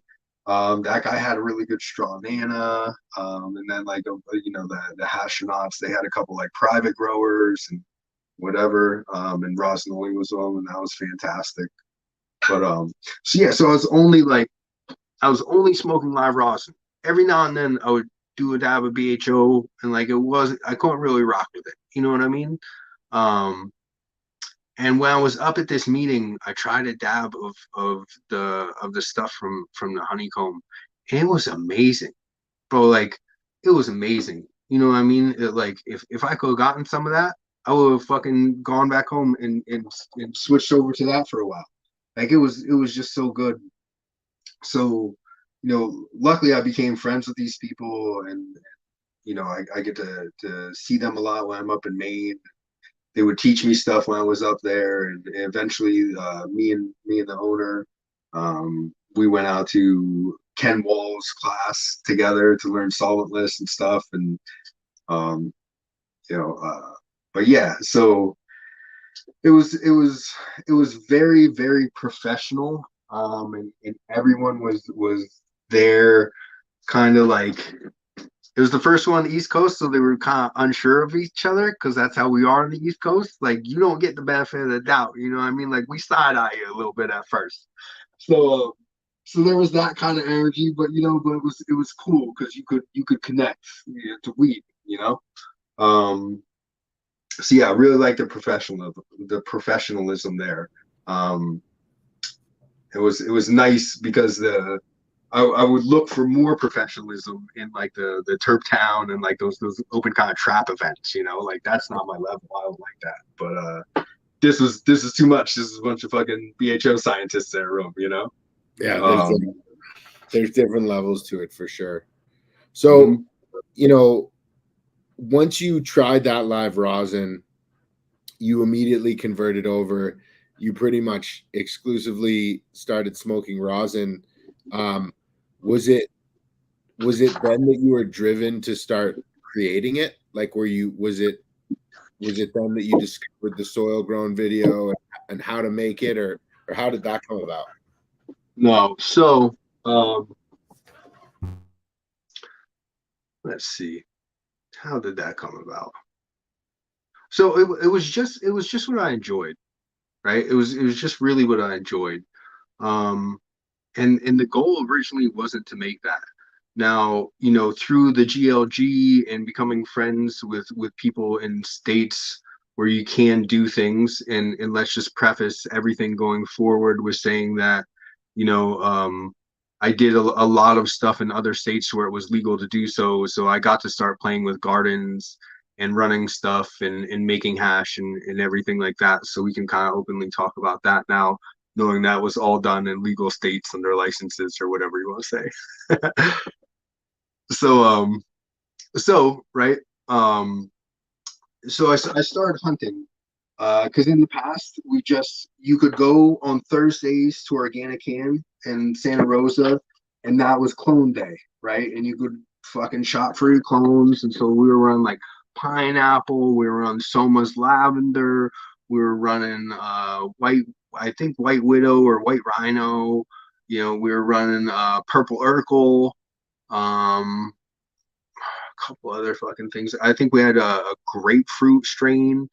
um, but yeah, so Purple Urkel was like the one that we were around the most of because it was fast flowering, and it was just it was a popular, easy to grow money maker out there at the time. Um, but so we had done all salts and nothing from seed. So eventually, at one point, how I said my son's mother, I had to pay her child support. So when she took me for child support, because I had this criminal past and she didn't, so she was able to leverage that at first. And she thought if she didn't let me see him at all, that I would have to pay her more child support, right? She thought it was time dependent or something like that. So she didn't let me see my son for 2 months, and I didn't have a custody order in place. Like I would call the cops. I was like, hey, like dude, my son's mom went there, like without an order, we can't do anything. So I was so used to actually being the main caregiver of this person. That's something I've never experienced before. I was not very family orientated, or I was used to people not looking out for me and stuff like that. I was so used to taking care of something that when that was taken away from me, I had like this intense, like, I don't know, parental thing. And I started like raising and breeding fish, and I got real big into this thing called aquascaping, which is growing plants underwater. It's really hard to do because you're setting up the perfect conditions to grow algae, and you're trying to grow zero algae and grow 100% plants, and like it's nuts. Like if you've ever run a hard to grow like SPS coral tank or whatever, I don't know. This is harder, right? So everything has to be tested all the time. So like it's basically the idea of runoff, but you're testing in tank. So like you're always testing your levels and see what needs adjusted. You're buying your individual components, your potassium sulfate, your potassium nitrate, your potassium phosphate, your like all the different macronutrients, and then making your own blends. Um, That's eventually where I got into it. I started studying Tom Barr's work. He's a professor at UC Davis, does all the algae control for Lake Tahoe. He had a private forum that you could go on. It was very scientific. And eventually started my own company making salt blends for the aquascaping thing. So it was like salts are a very, very quantifiable thing. Like you can just measure all your levels and adjust as needed. So like, they kind of figure out, what aquarium plants need and you can give it that spectrum. They kind of figure out what cannabis plants need in veg and then what they need in flower and there's general guidelines, and then past that you can just check your runoff and adjust your levels accordingly. And so it's a very, very easy to do thing. It should be. Past that, just bad environment would be lockout of nutrients. But as long as your plants are uptaking their nutrients, like you can understand what's happening by measuring everything. So I wanted to go from seed and I wanted to go into soil because I had no fucking clue what I was doing with those. So I started off just horribly popping seed, and then, you start off with not having a good pop percentage because you don't know what you're doing, even though it should be simple. And I started off with a lot of ethos genetics. I don't know what spoke to me about them. It just did. I don't use them at all anymore. I have a dog or whatever. I don't know if those rumors are true or not about that guy, but I don't use his stuff. It's not good for hash anyways. So so I ran through a ton of that stuff. I won't keep it in rotation very long. I was working on cloning because out in California we would use an easy cloner, and we ran that just at the one dude's house, and so all of our cloning was done for us. So that's also something that I just wasn't very adept on. So it took me a little while. Resin only, shout out again him, actually helped me with my cloning stuff. It wasn't, I didn't need much. It was just like I was thinking too much and doing too much, which sometimes we can do if we're an overthinker. And so I got that down, and I have friends. I have a lot of friends who make very good BHO, and some of them were willing to work with some of my material and everything like that. And so I started messing around in the BHO realm with my own stuff. And because I'm not a person, I'm picky, right? I'm very opinionated, and my opinions aren't something that I push or force or anything like that. It's just who I am as a person. It's probably something that I would lighten up if I could. But so when if I'm going to be making hash or making live rosin, like I'm not gonna do that in a warm room. I'm not gonna do that without a freeze dryer. Like I'm not gonna, because I'm just like, man, we did that shit back in the day. Like I made brown hash. Like I don't want that. Like how are these people doing this stuff now? Because that's not what we made. It doesn't look anything like what we made. If we squish what we made, it won't look anything like this. Like, so it's like, I wanted to learn, but originally, so like these people are very closed off, right? Hash people are very closed off. Like even one of the companies that I was friends with through the Good Life Gang, who was one of the larger companies up in Maine, and they had a contractor that they had come in to do all their live rosin stuff.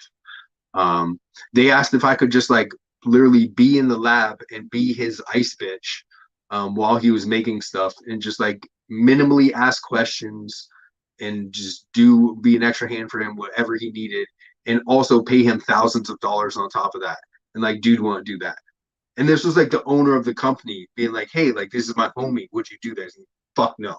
Right. And like, maybe it was, maybe it wasn't like that out on the West Coast. And like, if you lived out there, but like when I was just asking people, like techniques and everything like that, when I was trying to learn just what I need to do to make this beautiful new stuff that I've been able to smoke and enjoy, everything was just so closed off to me, and I was not about to fucking start again. Like still, even though I had like a burner phone with an Instagram account, like I still wasn't trying to go Google the shit out of Hashmig, and two, like if I haven't had your stuff, I don't want to really learn from you. Period. Like, if I don't care if someone else says it's good, like, I need to know that it's good.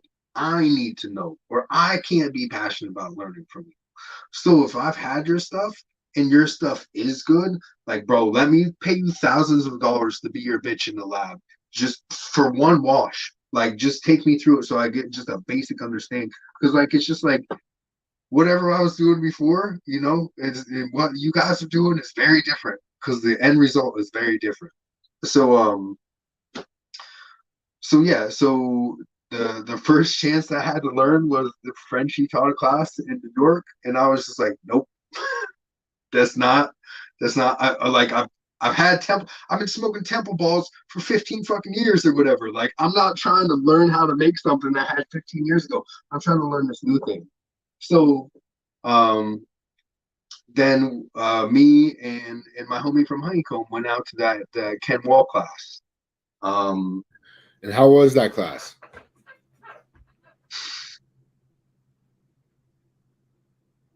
It was shitty. Right? So here's the deal. Like, I hit up the homie ahead of time, Ken Wall. I was just like, hey, like, because they said that they're washing the Osprey. I was like, well, you still got hand wash, right? Because, bro, we used to use old shitty washing machines, like with the stuff still in them and everything, like with the water recirculating. Sometimes we pull it off with gravity drain and stuff, but like that's all that we use for old metal washing machines. Like, we never fucking stirred it by hand. Like, so I just never seen anyone physically hand wash. Like, I just wanted to see someone hand wash. Just, can I please see this, right? And they're using the Osprey. And I'm just like, man, like, these are people coming to learn. Like, this is when the Osprey was like the Icon was out too, but those were the only ones, right? And it was like just brand new onto the market, like just fucking launching it. I was like, this isn't applicable to. I bet you like 1 to 2 people are gonna buy this fucking machine out of this class, right? Like, everybody else, and so that's what it was. It was an Osprey demo. Like, it was bullshit. I picked up 2 small things from that class. And Yeah. so when you came back, did you come back like determined to get a room set up and start washing? You know what? I was actually started before that because I started finding podcasts, right? And I started finding hash specific podcasts, and so I started listening to them. And so between that and then just like a couple fucking videos that Nick told me to watch, right? Which, again, like, if you go watch his essential extract thing, it's just like, here's some frozen weed. Now the weed's in the washing machine. Now the weed's in a freeze dryer. Now the weed's in a bag. Now it's pressed. Like, like now the hash is in a bag. Now it's pressed. Like, it didn't show anyone actually physically changing and doing, and that's where I need to see the minutia. I need to see you load it into there. I need to see you take it out. Like, I need to see a person moving through a space where I'm in that space with them. Like, I'm a visual, like, 3D type learner like that, right? Yeah. So I had just tried to do stuff like based on what was in my mind already. I tried to get some washes in before I went out to there. And then I started getting into Discord rooms, right? And I was insanely active in these Discord rooms. Like, I was annoyingly active in these Discord rooms because these other dudes that I was talking to, they were out in California, and their neighbor grew and washed. Their other neighbor grew and washed. Like, they would talk about this shit over breakfast and lunch with people around them. Like, oh, I can only talk about this when I'm in the other states working. Like, when I'm back home, I still can't talk to anyone. Like, this is still a giant secret. You know what I mean? Like, so, and what I realized from being in those rooms, and then as it started being more of a thing, and people started realizing that there's lots of hash makers, and that their information isn't so special, and that by hoarding it, they're not doing themselves any favors. And then so some of these big dudes started talking to me and maybe doing paid consulting on techniques and stuff like that. What I realized was that a lot of these big dudes had learned one specific technique or style, and that they worked with really good material, maybe from a homie, maybe it was their own material, whatever. And that like they didn't, a lot of them, not all of them, but a lot of them didn't know fucking anything outside of their narrow niche of what they were taught and what they've been doing for a long time now. And that what made them special was the material that they were washing. And that was just like, the commonality was super cold, clean water, like be very cleanly throughout the process, like being very careful and not beating stuff up hard, like not causing too much contaminant. That's like, that was it. Past that, because when I started asking stuff outside of their specific niche, they had no clue. Like if they usually washed in machines, and I started asking them about whatever stainless or trash fucking barrel I was washing in, they won't know like how much ice or the like even how to maneuver it throughout the room. Like they just kind of understood their thing. And so in these Discord rooms, we started cutting up technique, ideas, these big hash people, like some of the people in those rooms were big hash people, and really, really good at their craft and open to trying new ideas and trying new things. That's where the baby bird came from. Fucking that, that's where I was just gonna bring up the baby bird. I was literally, it was on the tip of my tongue. You went as far to tear apart an existing hash machine, or the bubble now, and design your own machine. Can you talk a little bit about that? Definitely. So me and Simple Adam, were both working on this at the same time, right? He was calling his the American Eagle. I was calling mine the Baby Bird. And he had ripped apart a 5-gallon for his, which was not enough. The agitator from it wasn't enough, and the motor wasn't enough. You could only wash like maybe like max like 16 gallons in it.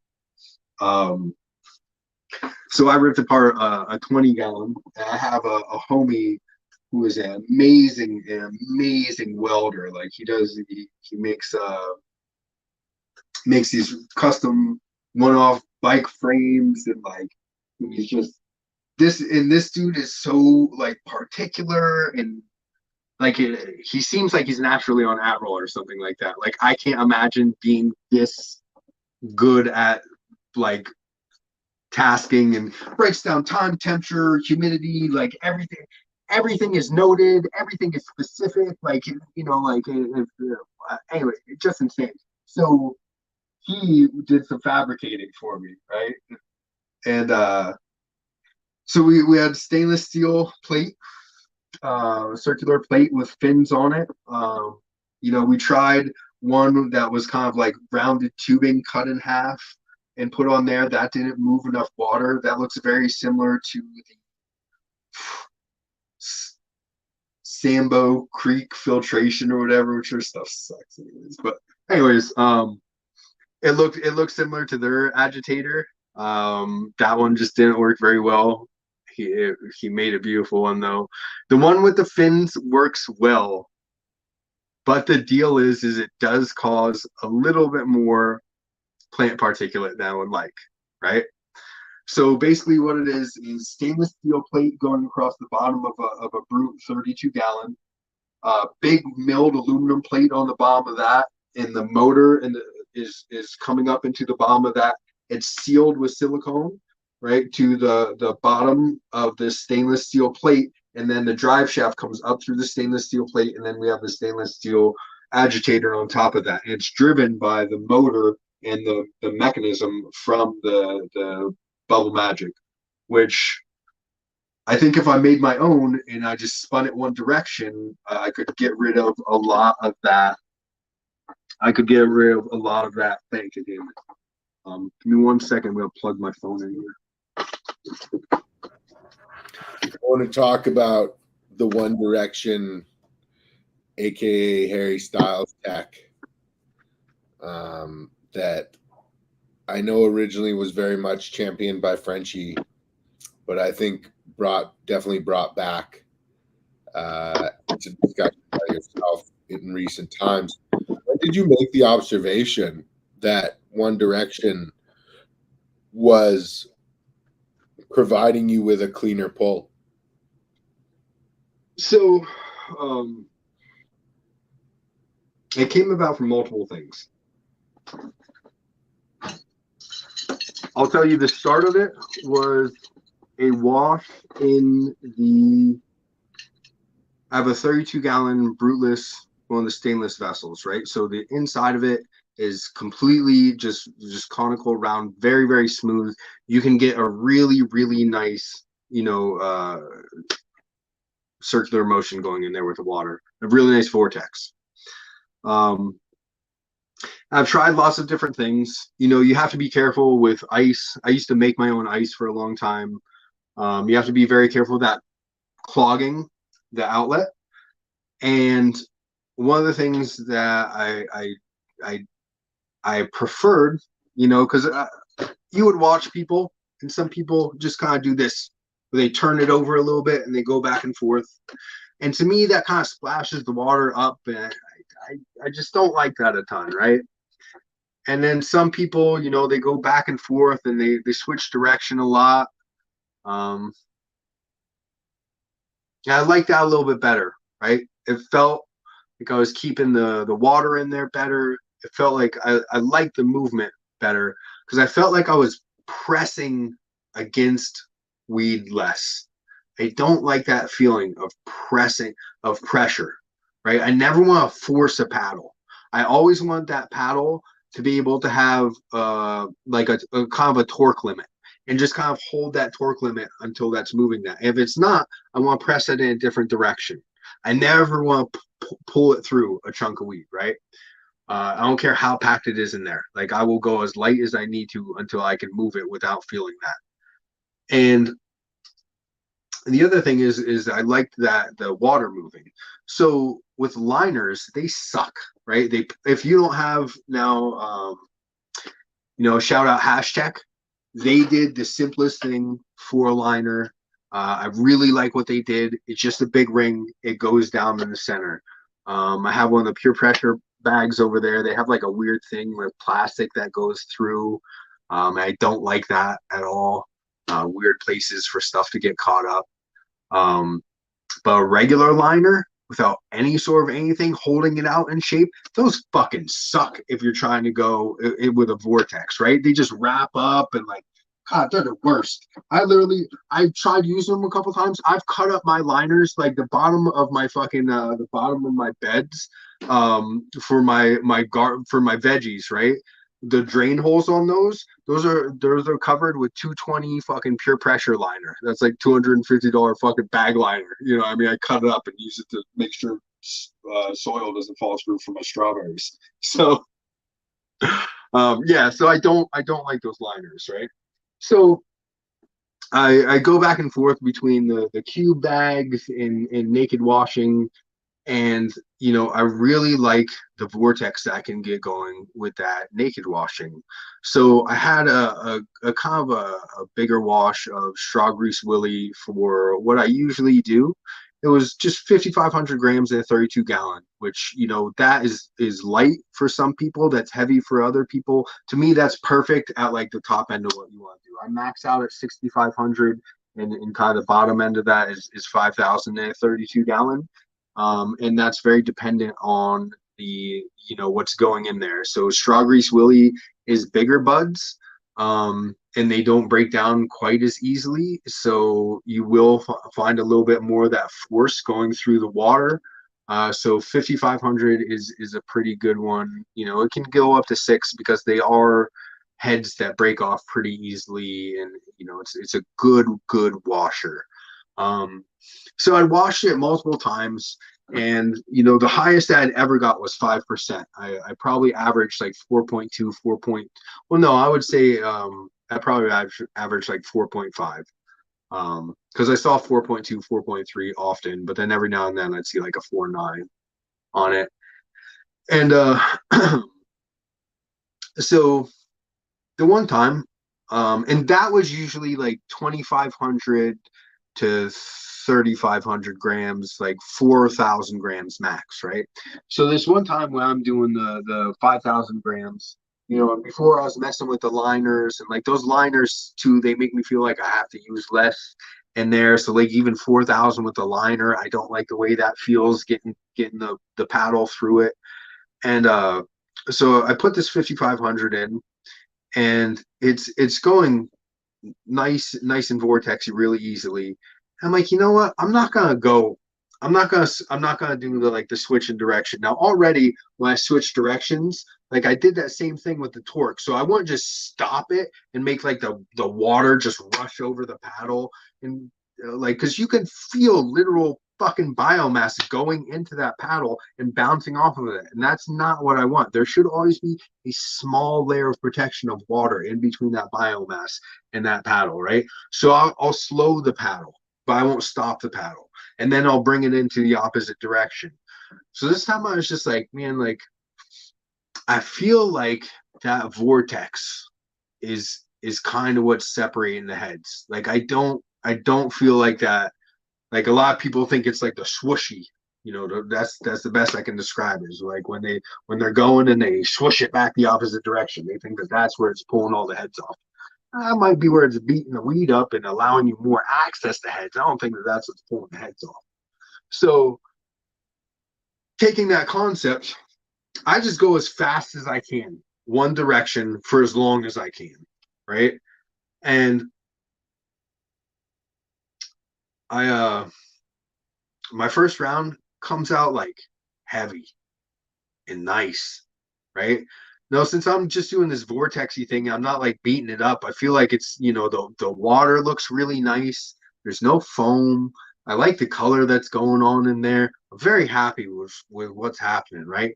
So, and that was just, keeping that vortex going as fast as I could and using the least amount of torque on the paddle. So it was a slow buildup. But then when it was, I kept that energy going as well as I could, right? And even tried to turn the head of the paddle in with the water. Again, to the least amount of mess to the biomass that I could. So when I freeze dried that one, I ran 3 rounds. I think I did like a 12-minute, a 15-minute, and a 20 or 25-minute, right? And all of them look good. Like even that third round because like I like to do 2 rounds where I go at it like at medium, and then my third one I like to really go at it. And so when I say 3 rounds, that it could have been third, and the third one came out heavy, so I pulled a little bit of a fourth or whatever. But like 3 rounds just means I did my 2, and then I got the rest of it, right? So whatever, but max 4.5. And when I freeze dried that, everything looked good. Like everything looked good. My like max to get everything out. Even that looked good. I was very happy with the fucking quality on it. And I hit 5.5%. Never hit over 5 before. So I was super impressed. And that was just proof in the pudding that you're creating a vacuum as you're pulling that paddle through. Anything that's near that vacuum should be able to pull the head off of the stock, and that should be the mechanism. Because you're definitely creating a vacuum when you're going against the force of the water, and that's a very strong vacuum, but you're also creating little bits of plant matter when you're doing that. And I don't think that is I don't think you need that strength of vacuum. Like we've all, hopefully, I know some people out west, they have to process in fields and everything like that. But preferably if I'm working for someone and they have access to a cold room, I process into buckets in their cold room. Like I like to chop a quarter of a plant, take it into a cold room, and I like to fucking process that at 40 degrees like that. If you're doing that, just the process of hitting the scissors to it, like you're gonna see heads falling off. So you don't need this like insane like fucking beating the weed up thing. So that just I was after that I was under this impression. And then we started talking about that a little bit on the lives. And every single person that I've heard go into this concept and try this concept has found the exact same benefit, where they have either the exact same or an increased percentage from their wash rate. I believe that that comes from damaging less heads, as well as they also have less contaminant.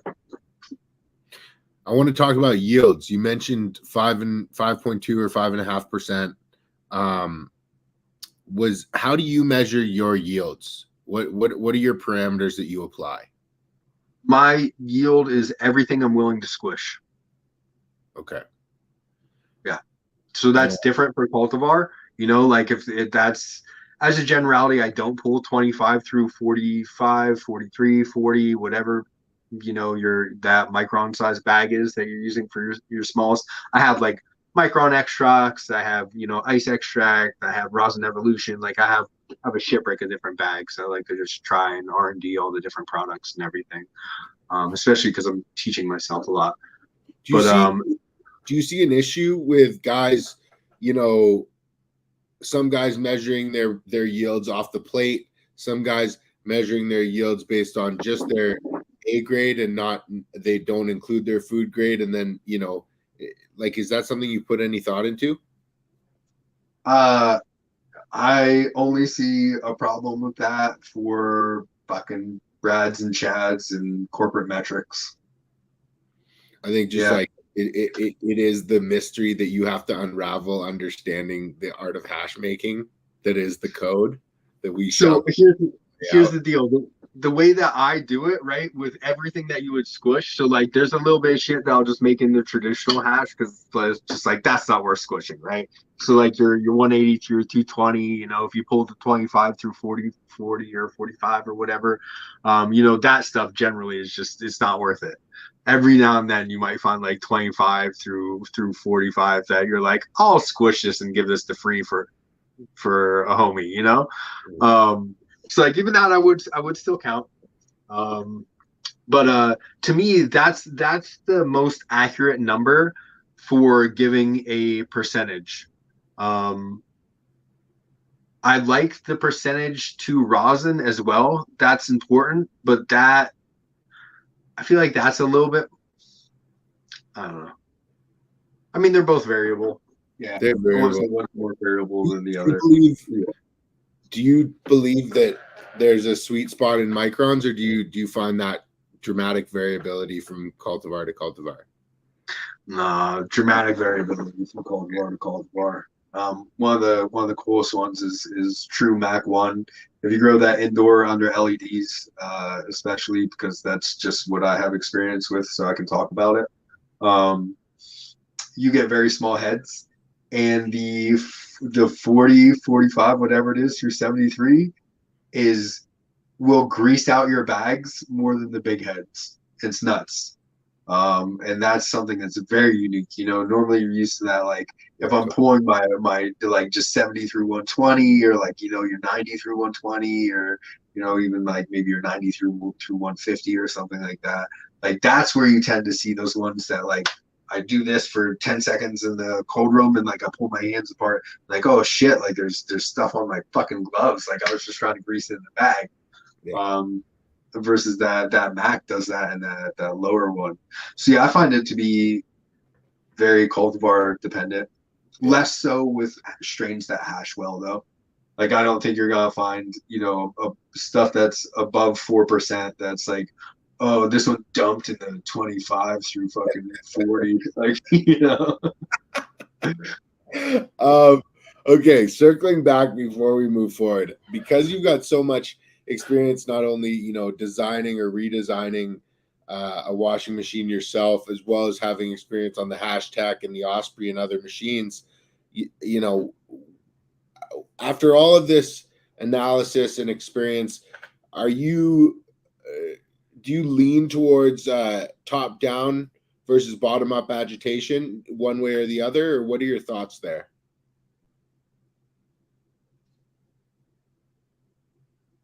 So far, I like the Osprey for naked and the hashtag for bags.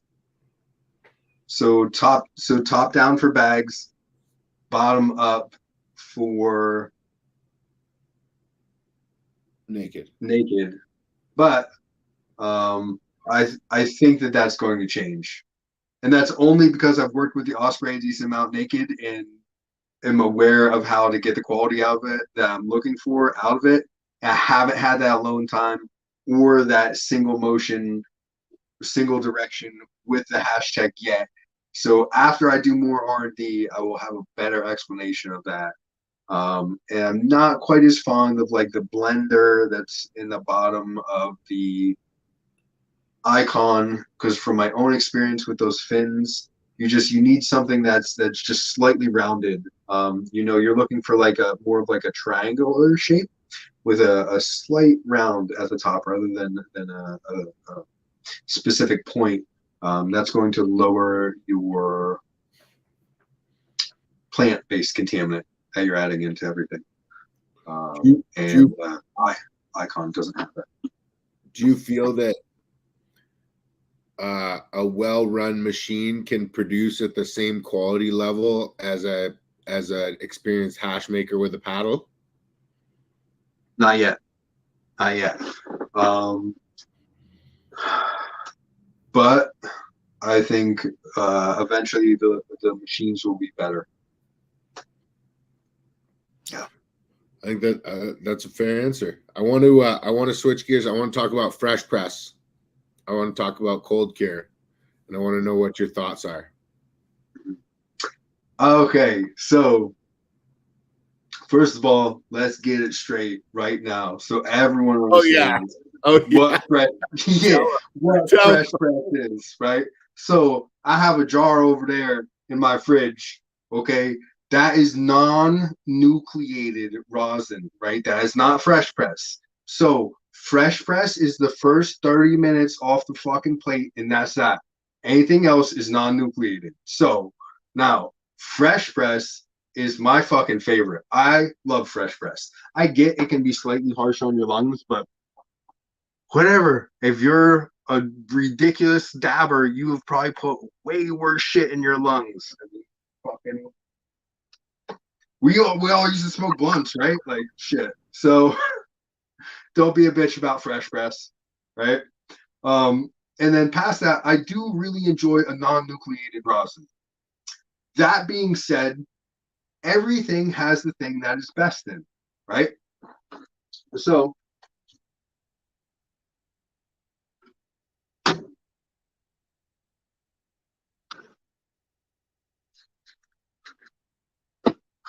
this is Pops D.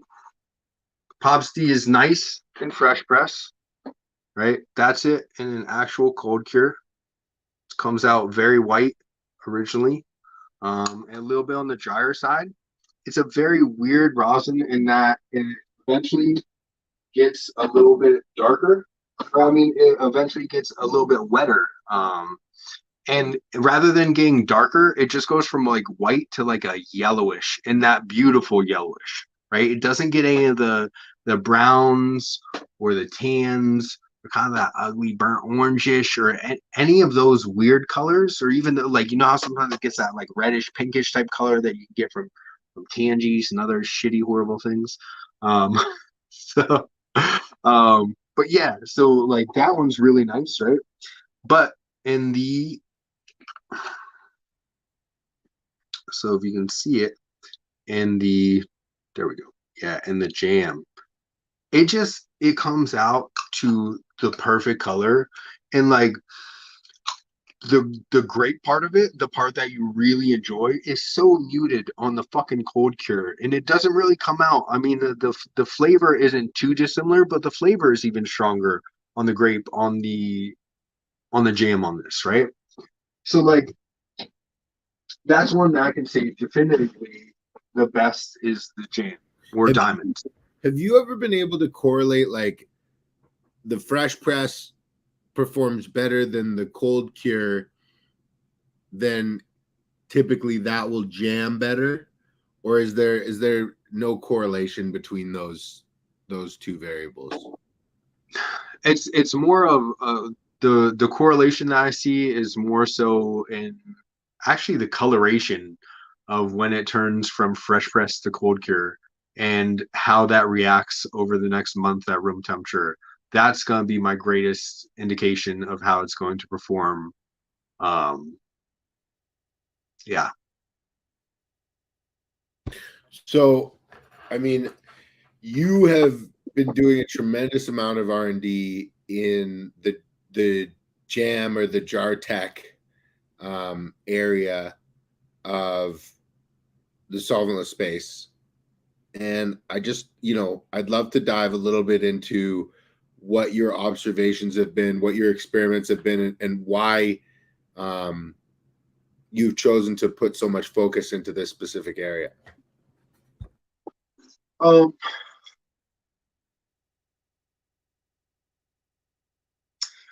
So I wouldn't say necessarily that I've chosen to put an enormous amount of space into this area outside of other areas. I think people have been more interested in the work that I've done in this than other areas.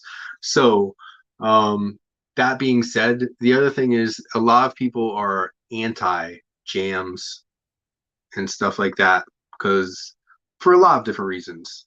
Some people feel like it's cheating because they only do no manipulation cold cures, and sometimes their stuff comes out dry. And some other companies will just make sure that all of their stuff comes out wet. It doesn't matter what, and you can't achieve that through heat. So I understand how they see that as that. And not everything is meant to be hit with heat. And so if you're just doing it for aesthetic pleasure, you could be creating a worse experience for the end user. And then that's a space where I would recommend not doing that. And I think more people are probably doing it for that reason out there in the public space of what you're going to be seeing for sale in stores as well as on Instagram, versus like your little bit smaller people that are just going to be trying to find the best state for that particular rosin. So I understand why some people don't like it and stay really far away from it. And so I would say that the amount that I work with it is what someone who is very open should be doing. And that I tend to not use it excessively. Like I definitely don't heat tech over half of my stuff. Have you encountered things that aren't desirable or stand out in both fresh press and cold cure that really stand out as jammed? Yes. So actually that Sunday driver that I'll quote Mission Hill, who generally, they're the type that they don't like jams, they don't like heat tech.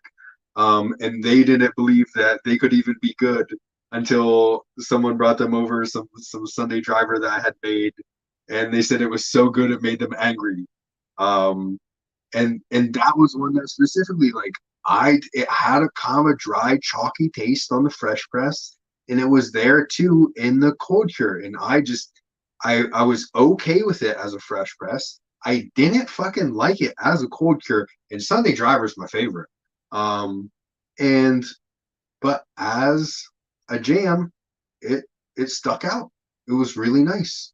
The same thing, this Pops Tea, which is a Sunday driver derivative, it really sticks out in the jams. It really does. Now that's one that, but in fresh press, I fucking love it too.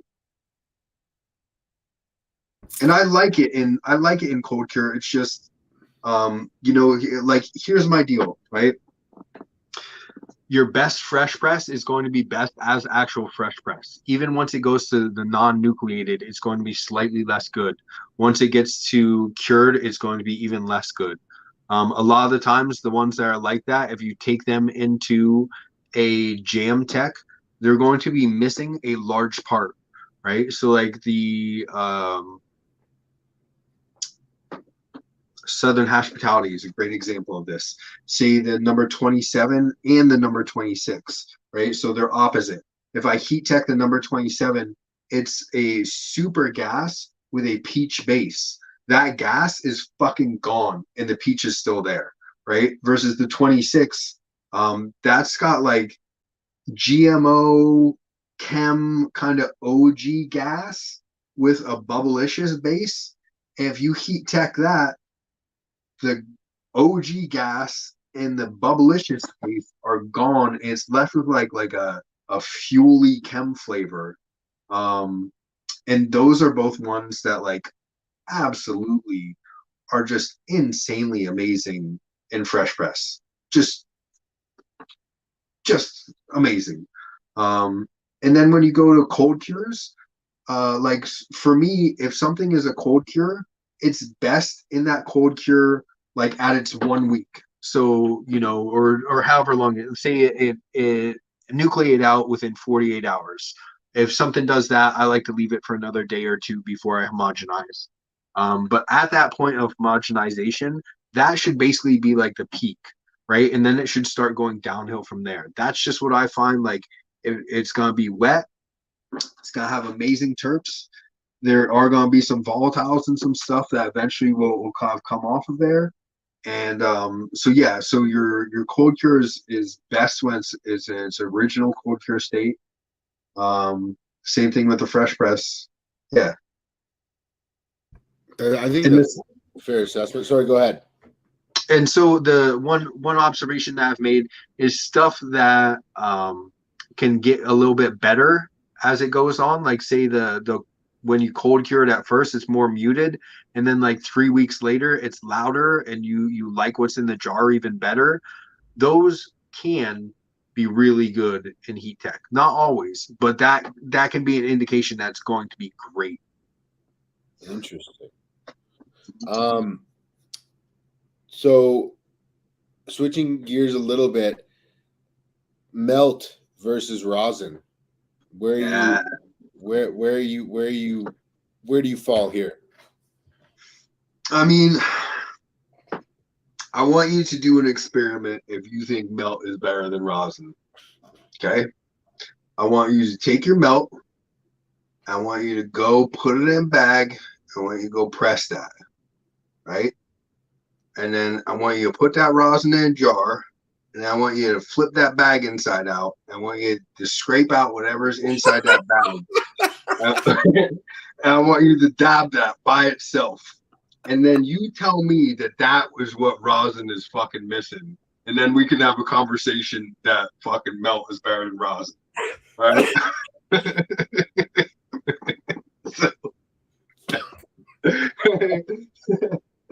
Okay. All right.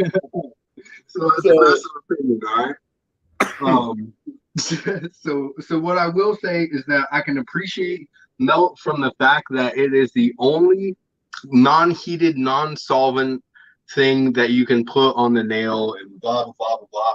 I don't like that it has the extra particulate in it. I don't feel like you can get as an aggressive of a high out of it as you can with rosin and still have it be a very pleasurable experience on your lungs, on the way it tastes, etc. I can really, really enjoy melt. I will say one of the most pleasurable highs I've ever had in my life was when I was done judging melting of the heads and fucking T had a rig set up nice and hot for me. It gave me like a 0.3, 0.4 of some hamma. And man, I went and took a nap after that, like a good wake up feeling amazing. Like, that was a good high. That was really good high.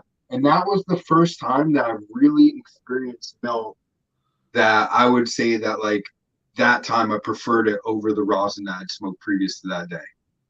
As a generality, I'm not in that space. And that's in you know, when I used to run Breeder's Cut up in Maine, it was the Crystal Rose stuff. What was that one that they had? Anyways, pie-eyed, right? Yeah. So I used to run the Breeders' Cut of pie-eyed, and that stuff was just the meltiest, melty, crazy. Like, it was insane. It just like if you squish it and then held it up to the light, it looked like fucking shatter. You know what I mean? Like, it was, and people really liked that and everything, but it just wasn't. Like, I had a whole bunch of it for head stash, and I just never ended up smoking it. It's the extra cleanup.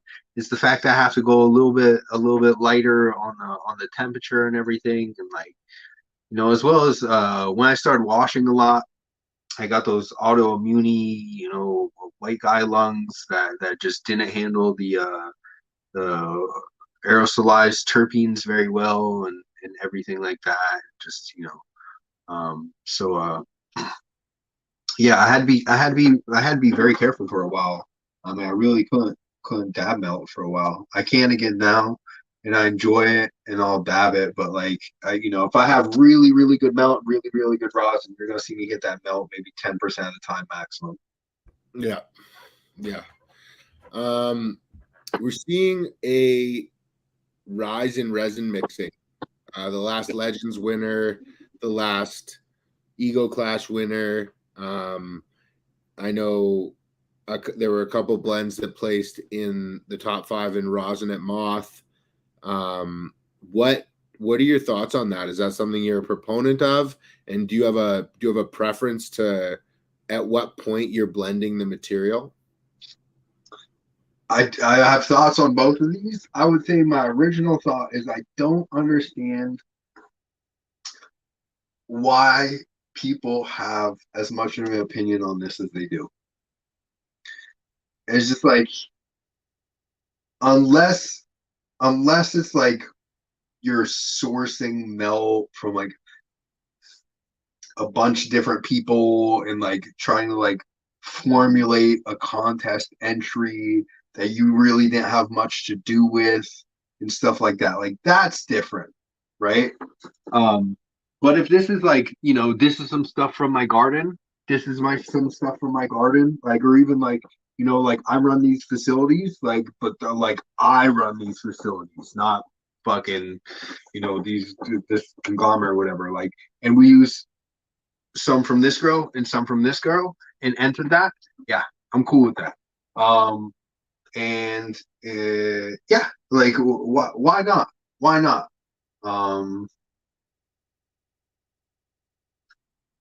No, that's fair. So some people get real tied up in it. Some people don't. It's something that I like to ask everybody just to kind of like hear where they stand on it. Yeah, the people that get real tied up on it, I feel like they got beat by a blend in a contest or something like that, and they're just fucking tight in their undies about it, bro. Yeah. Before we move on, I wanted to ask you about your experience with freeze-dried resin or melt versus air-dried melt. Have you had enough of one and the other to make a comparison? I haven't had enough properly air-dried melt to make good comparisons. But I've in those rooms that I've been in, and with people that I couldn't express higher admiration for their opinions, there's a mix, cultivar dependent. As a generality, I think freeze dried's better, and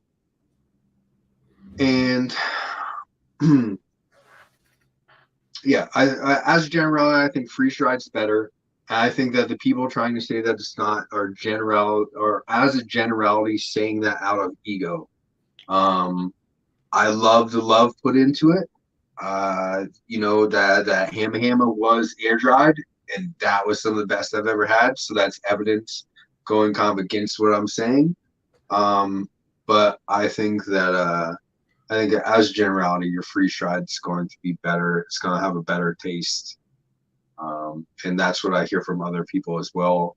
Just that, that stuff where you like go a little bit heavier on the plane and everything like that, and you get those little pearl looking joints in there.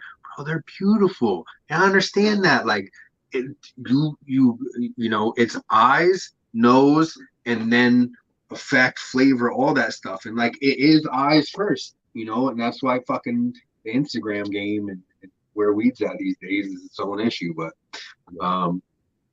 yeah, I think it looks cooler. I think, you know, probably 80 to 90% of the time it's definitely not better though. Yeah. As somebody who, you know, spent a lot of time working in aquaculture with salt-based nutrients, where do you fall on the opinion scale of salt-based resin versus organically cultivated resin? I think the people that freak out about salt-based resin and are just like really dogmatic about everything has to be organic, or I just don't agree with their perspective.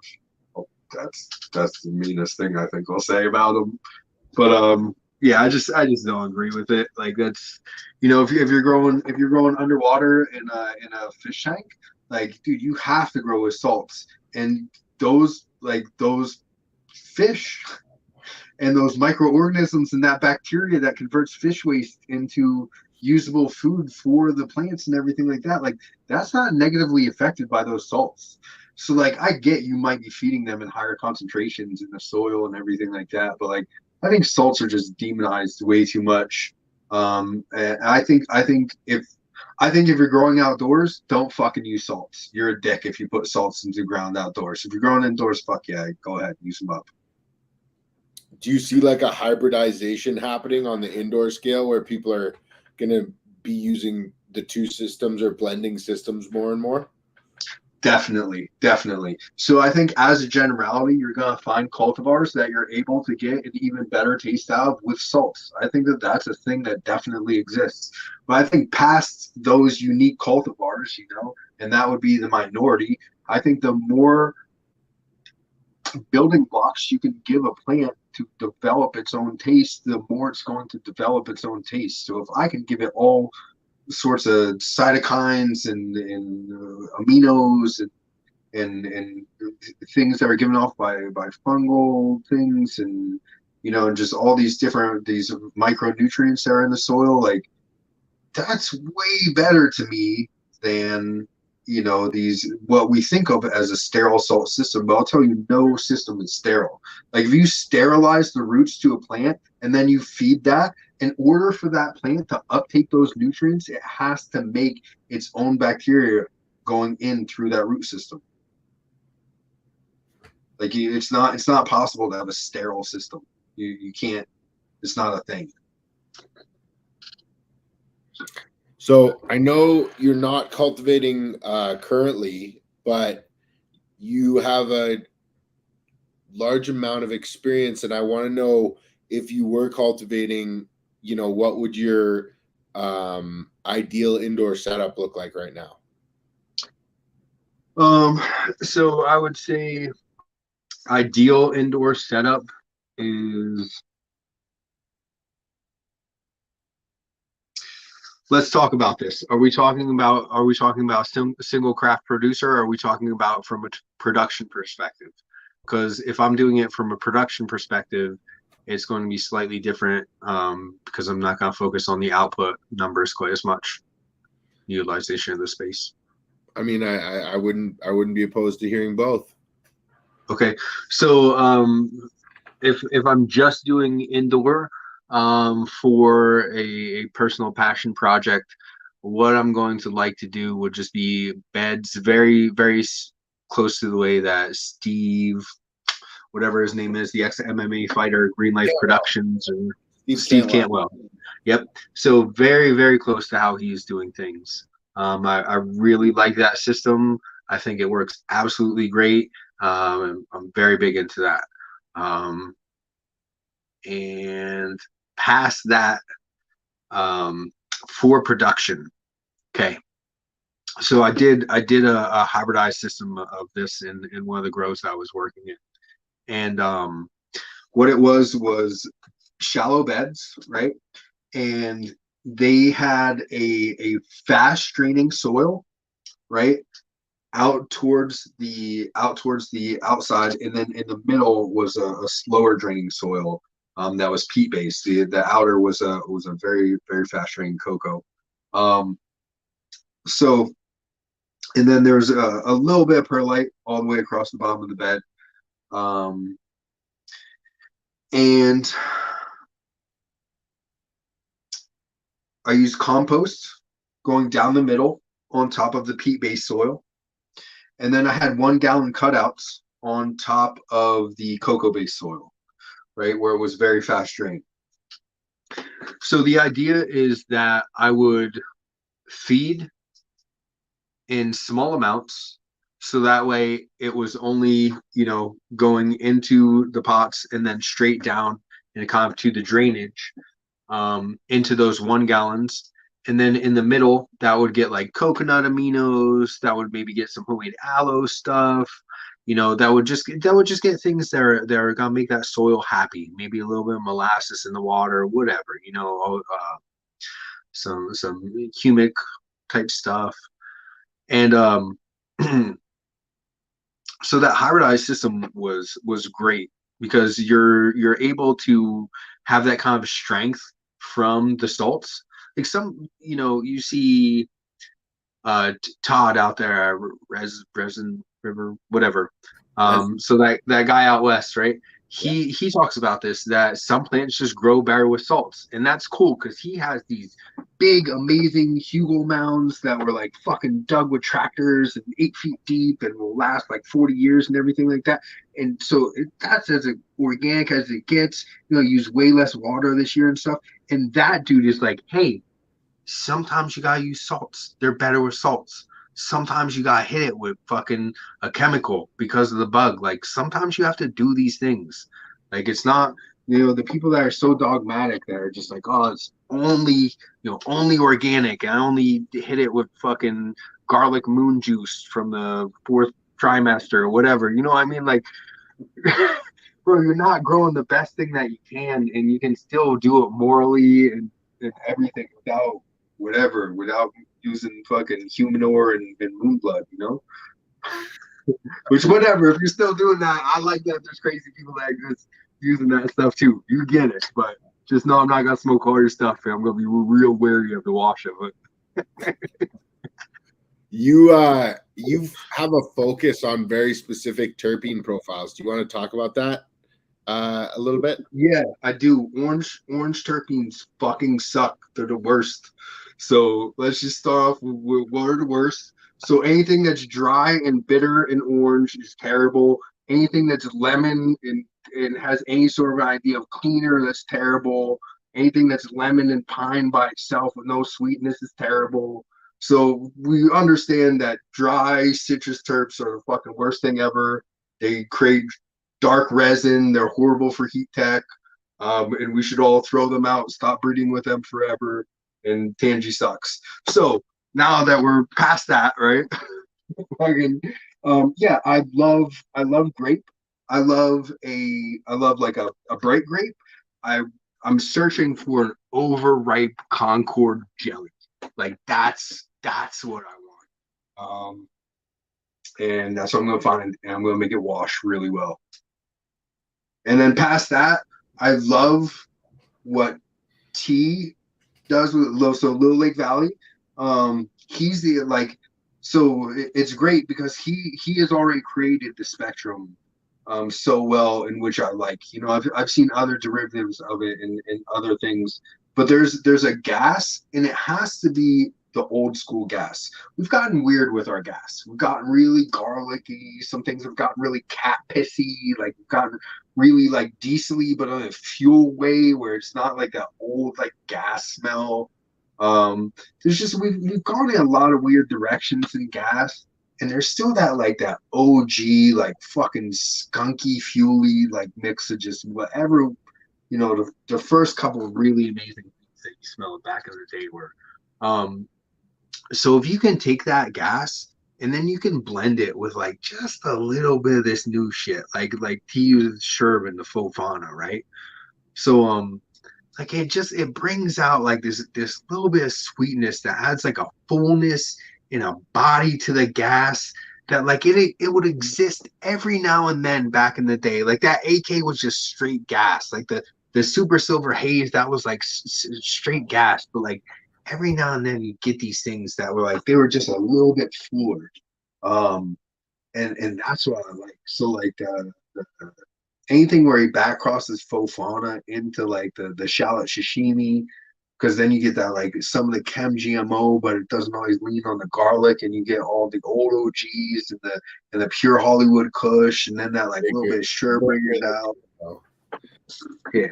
So yeah, so like it's a complex gas that has some of the sweetness, and like I'll tell you right now, moon bow, moon boots, rainbow belts, that ain't it. That ain't it. You know what I mean? Like when I'm talking about the gas mixed with the sweetness, that is not it. It does not. It's fuller than that. It's way more body than that. And like the Southern hospitality, that's what I'm looking for. Like it's more on the gas spectrum. It's not on that Z spectrum or whatever. But like it's so fucking full. And what's the cross on that Southern hospitality from the lake? So that's Waffle House to shallot sashimi. And Waffle House is peach rings to faux fauna. So faux fauna is heirloom OG, which is SFV OG, Deadhead OG, Hollywood Pure Kush. There may be one other one in there. That's hit to banana OG and Sherb. So that creates faux fauna. And then that's smacked to GMO, and that's shallot sashimi. So you have that, you know, that very like gas heavy with that little bit of sweetness from the Sherb over here. And then you have take away the GMO, bring just that old gas with the Sherb and that banana OG, which makes it like a little bit more bodied washer. And then you hit that to peach rings. So like I found a peach pheno in there that you know, it's gas, but it has the peach too. It's like it's a definitive peach. It's not a fucking tangy you're trying to call a peach. It's not a citrus you're trying to call a peach. It's not that bullshit in there. Like there's the peach. What for the people that don't know, what does MTS stand for? MTS stands for fucking Mikey Toe Shoes. So why for the people who don't know you as well as I do, is it so important that toe shoes be mentioned in your name? Like, is it foot health is something that you're tremendously passionate about, and I'd like to give you a moment to talk about it. Okay, so I am tremendously passionate about health, natural health, like I don't think we live by natural society, natural health, natural, like I should be able to have a conversation with you, right? And we should be able to talk through things.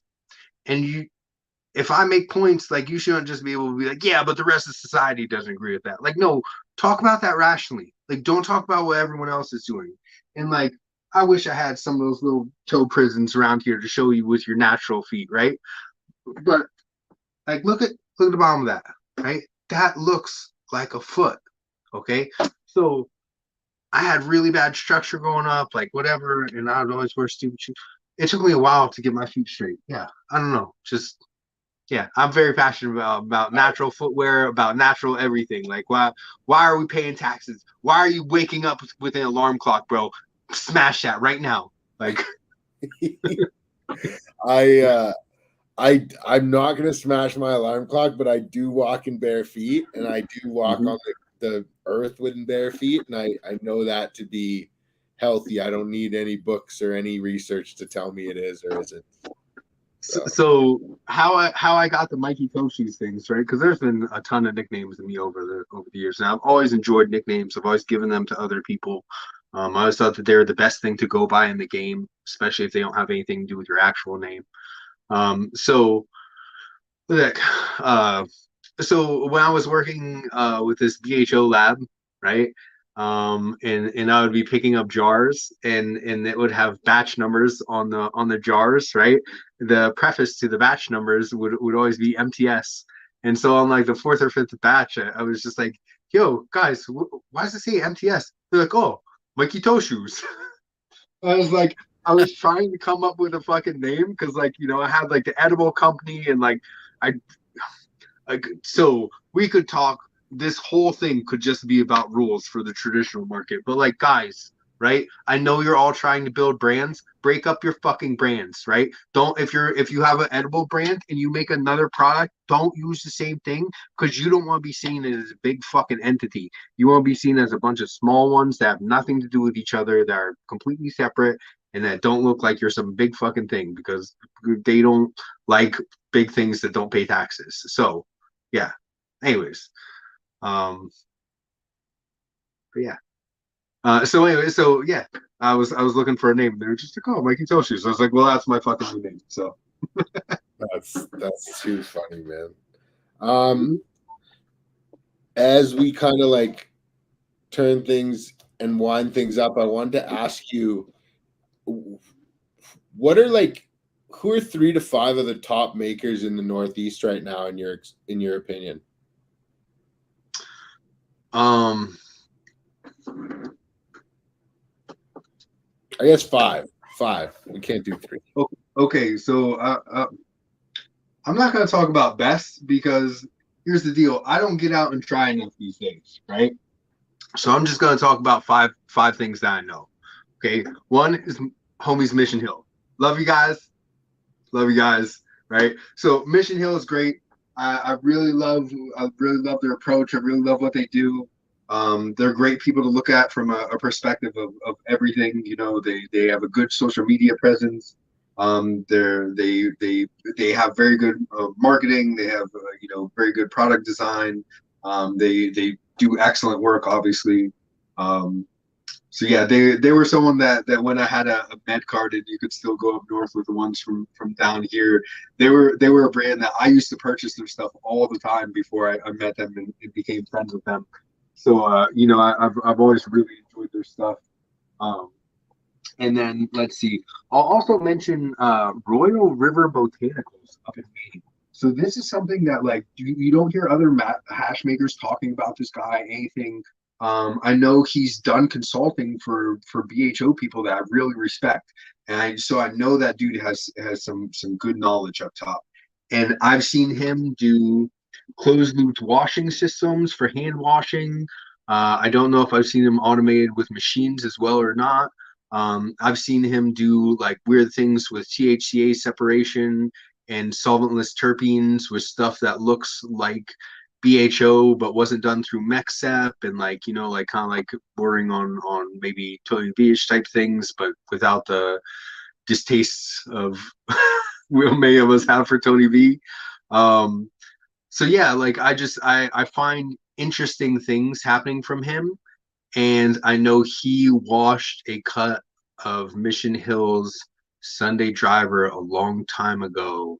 And that was some of the tastiest rosin I've ever had in my life.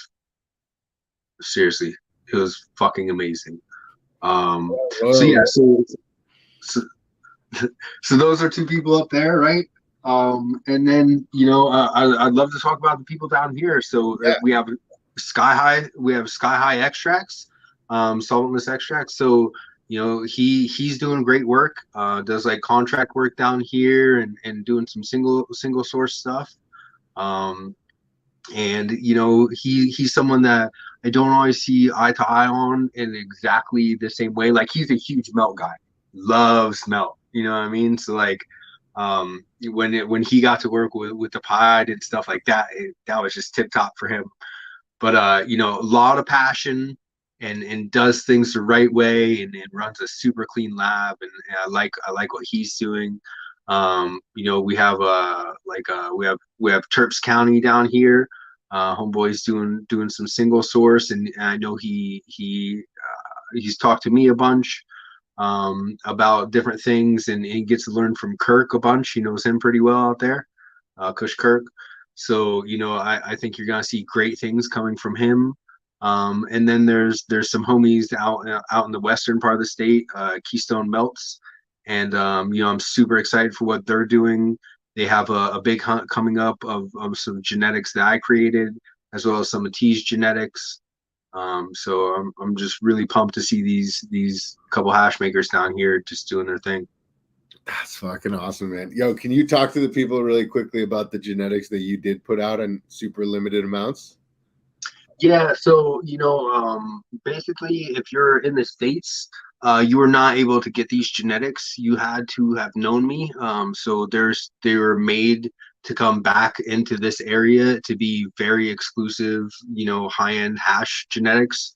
That will give people an edge down here because they're not doing the same stuff as everyone else, and these should be some things that blow stuff out of the water, hopefully, because I'm super specific on what I'm doing and I find other people are enjoying what I'm doing.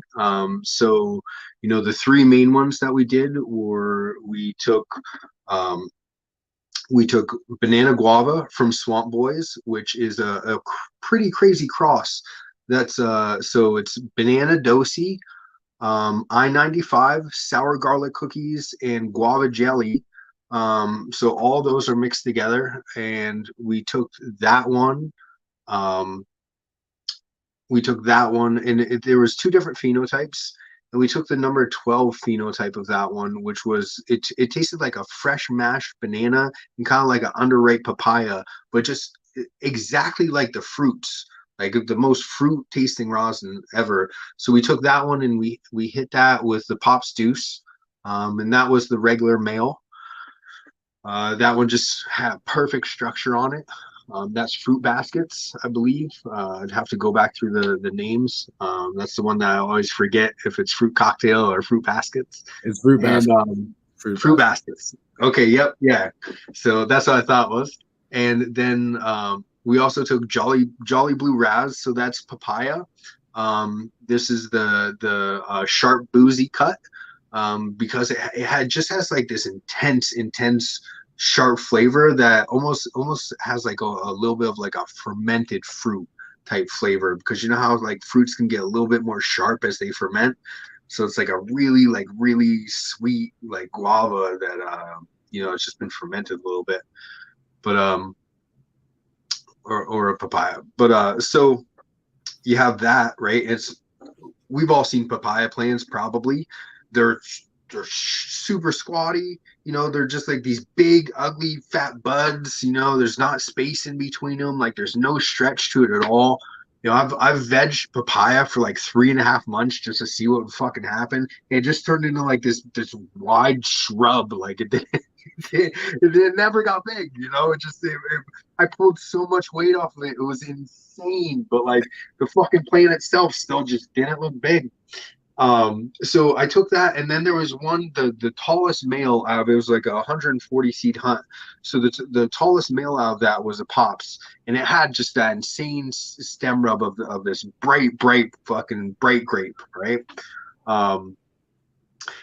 And so we hit that stretchy Pops to that papaya, and that made Jolly Blue Raz. And if you mix the number 32 Pops, which was the same stem rub, to that sharp boozy papaya, you got something that tasted kind of like a blue raspberry Jolly Rancher. So that's where the Jolly Blue Raz comes from. So you should be able to find that terp profile in there, and you should be able to find the mix of those two structures, which will be a fucking beast. And then lastly is What the Grape.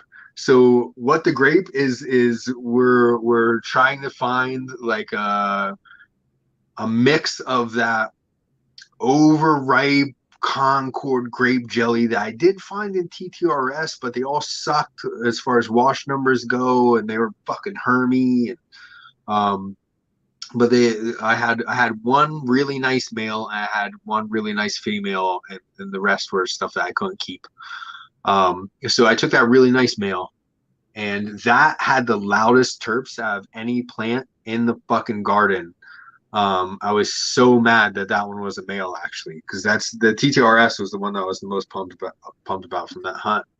But it turned out to be a male, so I saved that and I hit that to that papaya as well. And that's called What the Grape. So I mean the sharp smell coming off of that, combined with that overripe fruit, I can't imagine where that's gonna go. But that's why it's like What the Grape, bro. You know what I mean?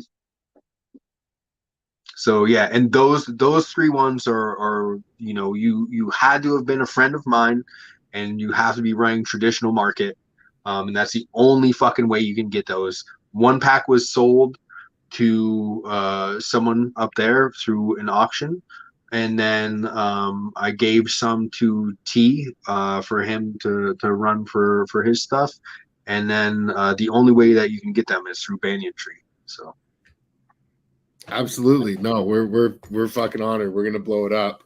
I want to talk about the market, the cannabis market as a whole, your vast experience in it, and how you think traditional and legacy market participants should position themselves over the next 3 years. You know, what are the do's and don'ts, or what advice do you have in this changing market?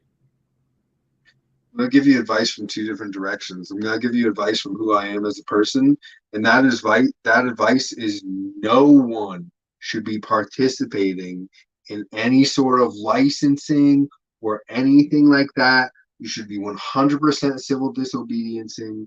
You should be doing nothing where you're paying any taxes on Canada. but pay all your taxes always. But then past that, heed what I said. Yeah, so you shouldn't participate in that because it's not right to do so until it's zero barrier to entry. It's just like any other product. And until that, you know, the barrier to entry, if you want to be in Pennsylvania, is you have to be a fucking billionaire. And I'm not joking you. Like that's it. You can't be anything less than a billionaire. Those are the only people competing in this market. That's insane. We've created marketplaces only for billionaires to get richer. That's immoral, and you should not participate in that in any way, shape, or form. You should never buy from it. You should never work for it. The only thing that you should do is try to rip those people off for consulting fees or anything that you can do like that. Past that, you should only be trying to take money from those people and never giving them money. So, past my like hard line of fuck everything, right? Okay. How I feel about the market as a whole is that it's a business now. It's just gonna be a business. People are going to keep on trying to find lanes and exploit lanes, and that's how modern business is done. So you know, find your lane. Try to find a lane that you can make profit in. That still has a moral standpoint, which the lanes to do that are going to keep being narrower and narrower and less as the market matures, but they're still going to be out there. It's going to be just like any other business. You know, if you're not super passionate about it, you better be one hell of a businessman and no pockets and lanes to get into. Otherwise, it may be better for those people to stick with whatever they know better.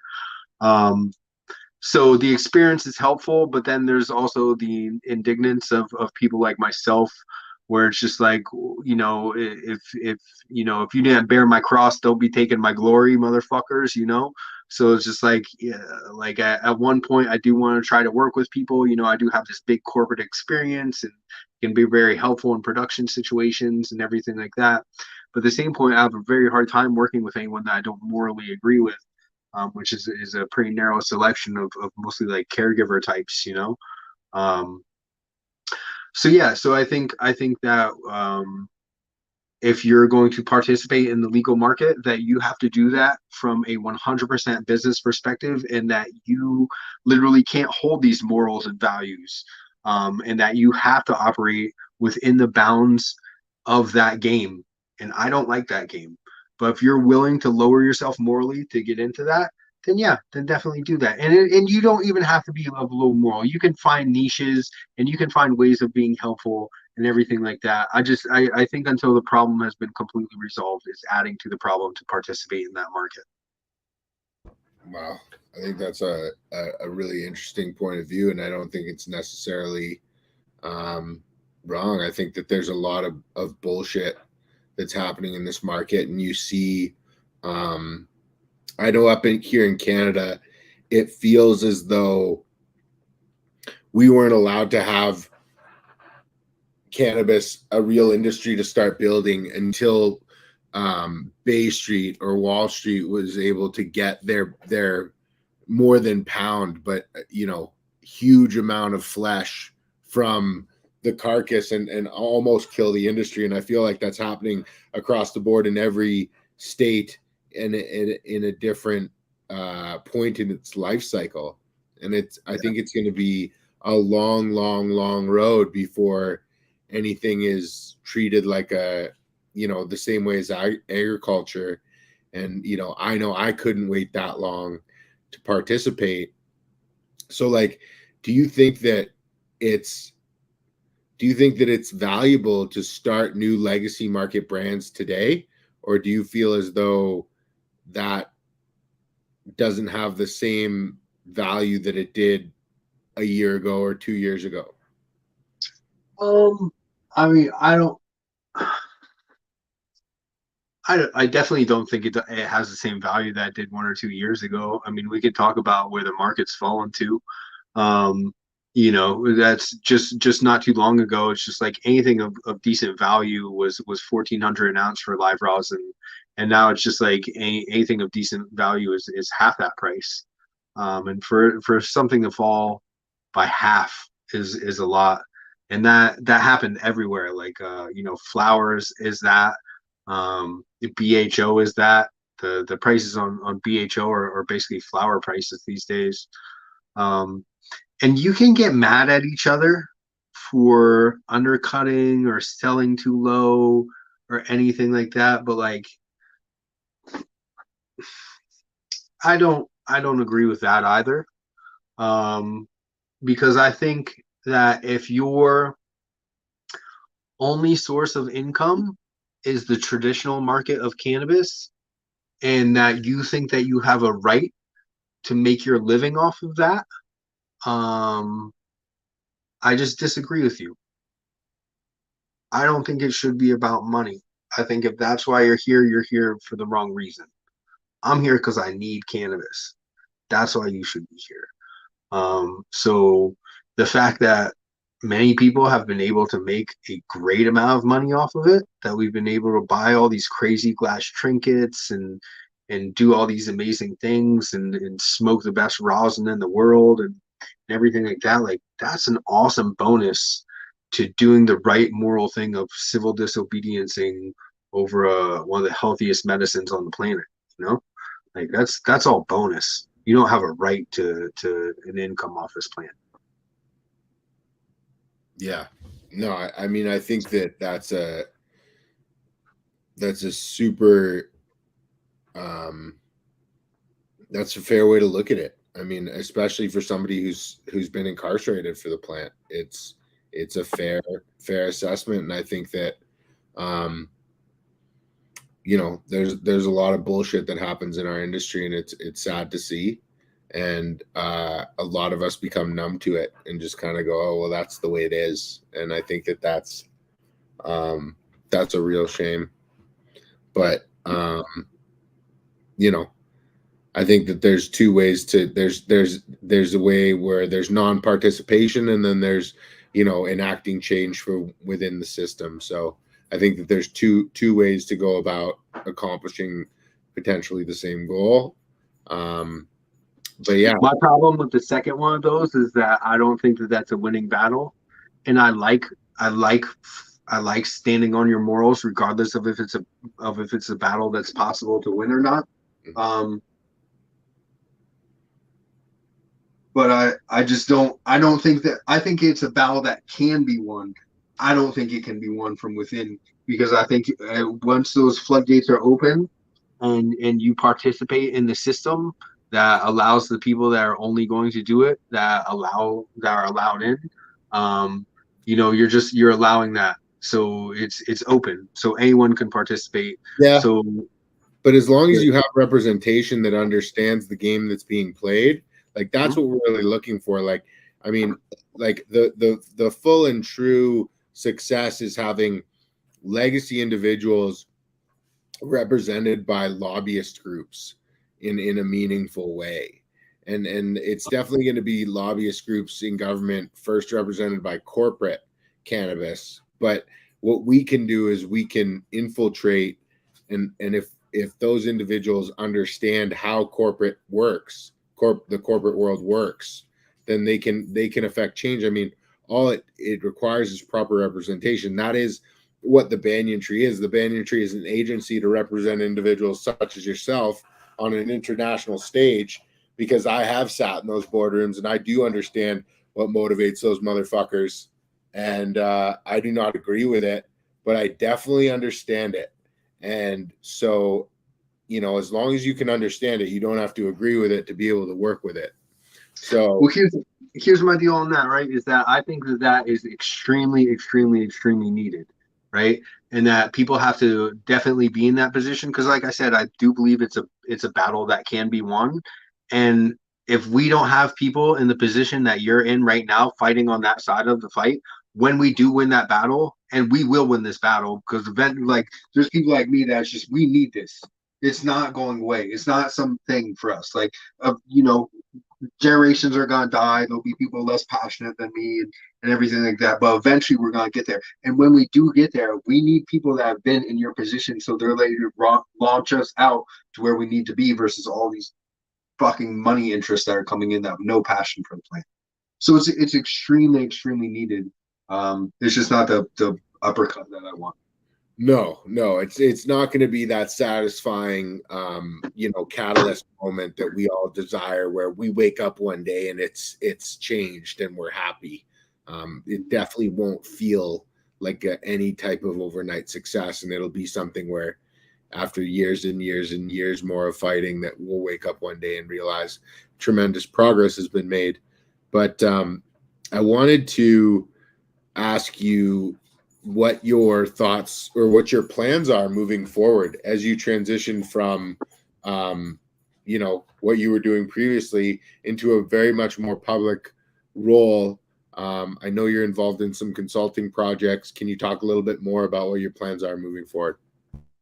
Yeah, so the GLG has been super helpful with getting me a little bit of consulting work, and also Honeycomb up there in Maine has been very helpful with that as well.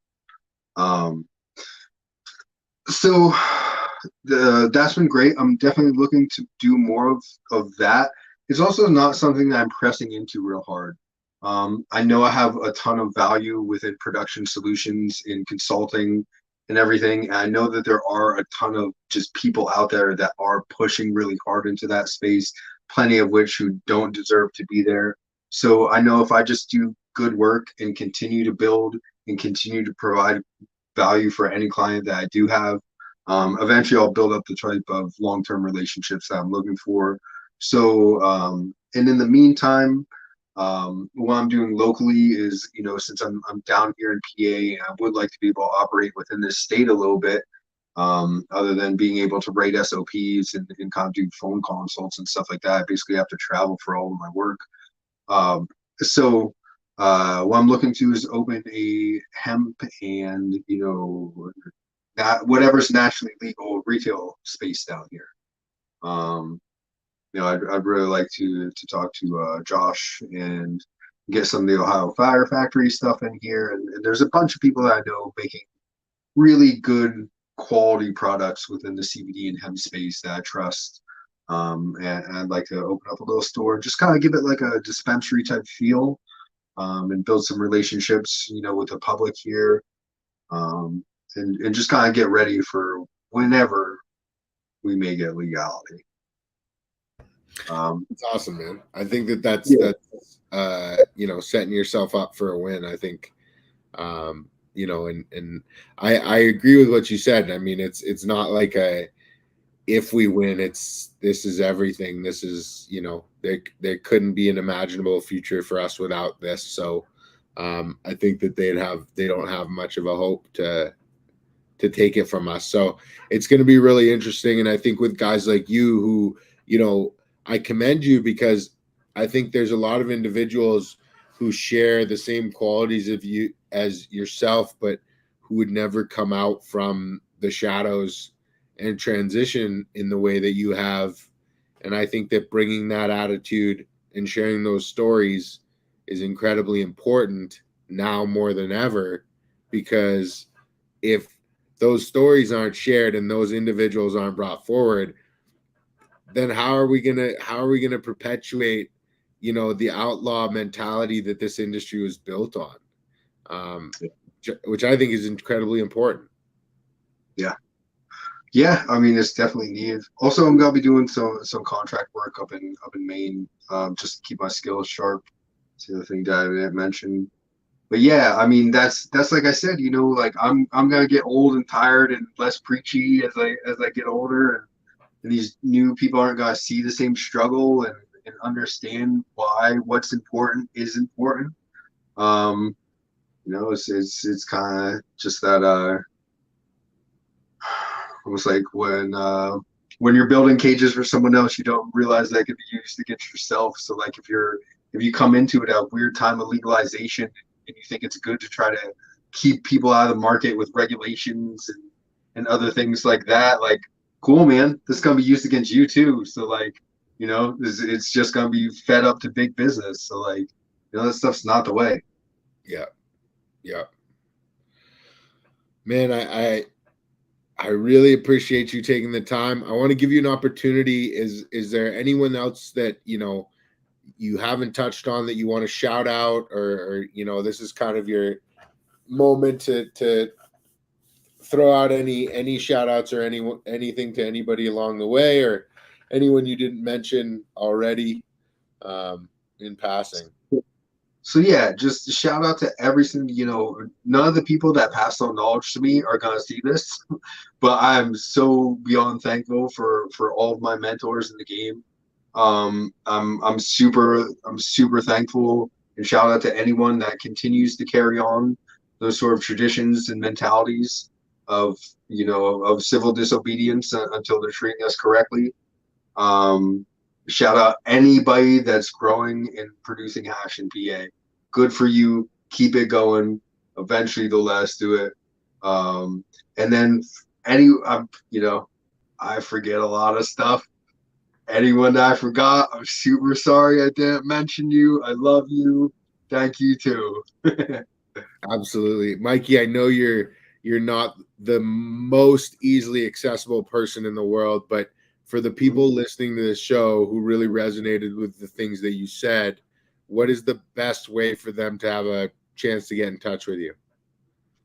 Okay, the best way for you to get in touch with me, so we're going to go with MTS Farms, and then so that is a very private account. If you do not look like you are fond of the traditional market outwardly, you will not get to follow that account. I have, you know, over 1,000 requests sitting right now, and I delete them all the time. Like, so yeah, it's just you're not gonna get on that account. So if that is not you, you can follow me on Solventless Glass Pirate, I believe is the page. If you look it up, it's so it's this piece right here. Right. It's that one. Just look for a picture of that. And you can follow me on there. You're not gonna get any free tech because that free tech isn't for you. You gotta pay. But you know, that's the other way to reach out to me.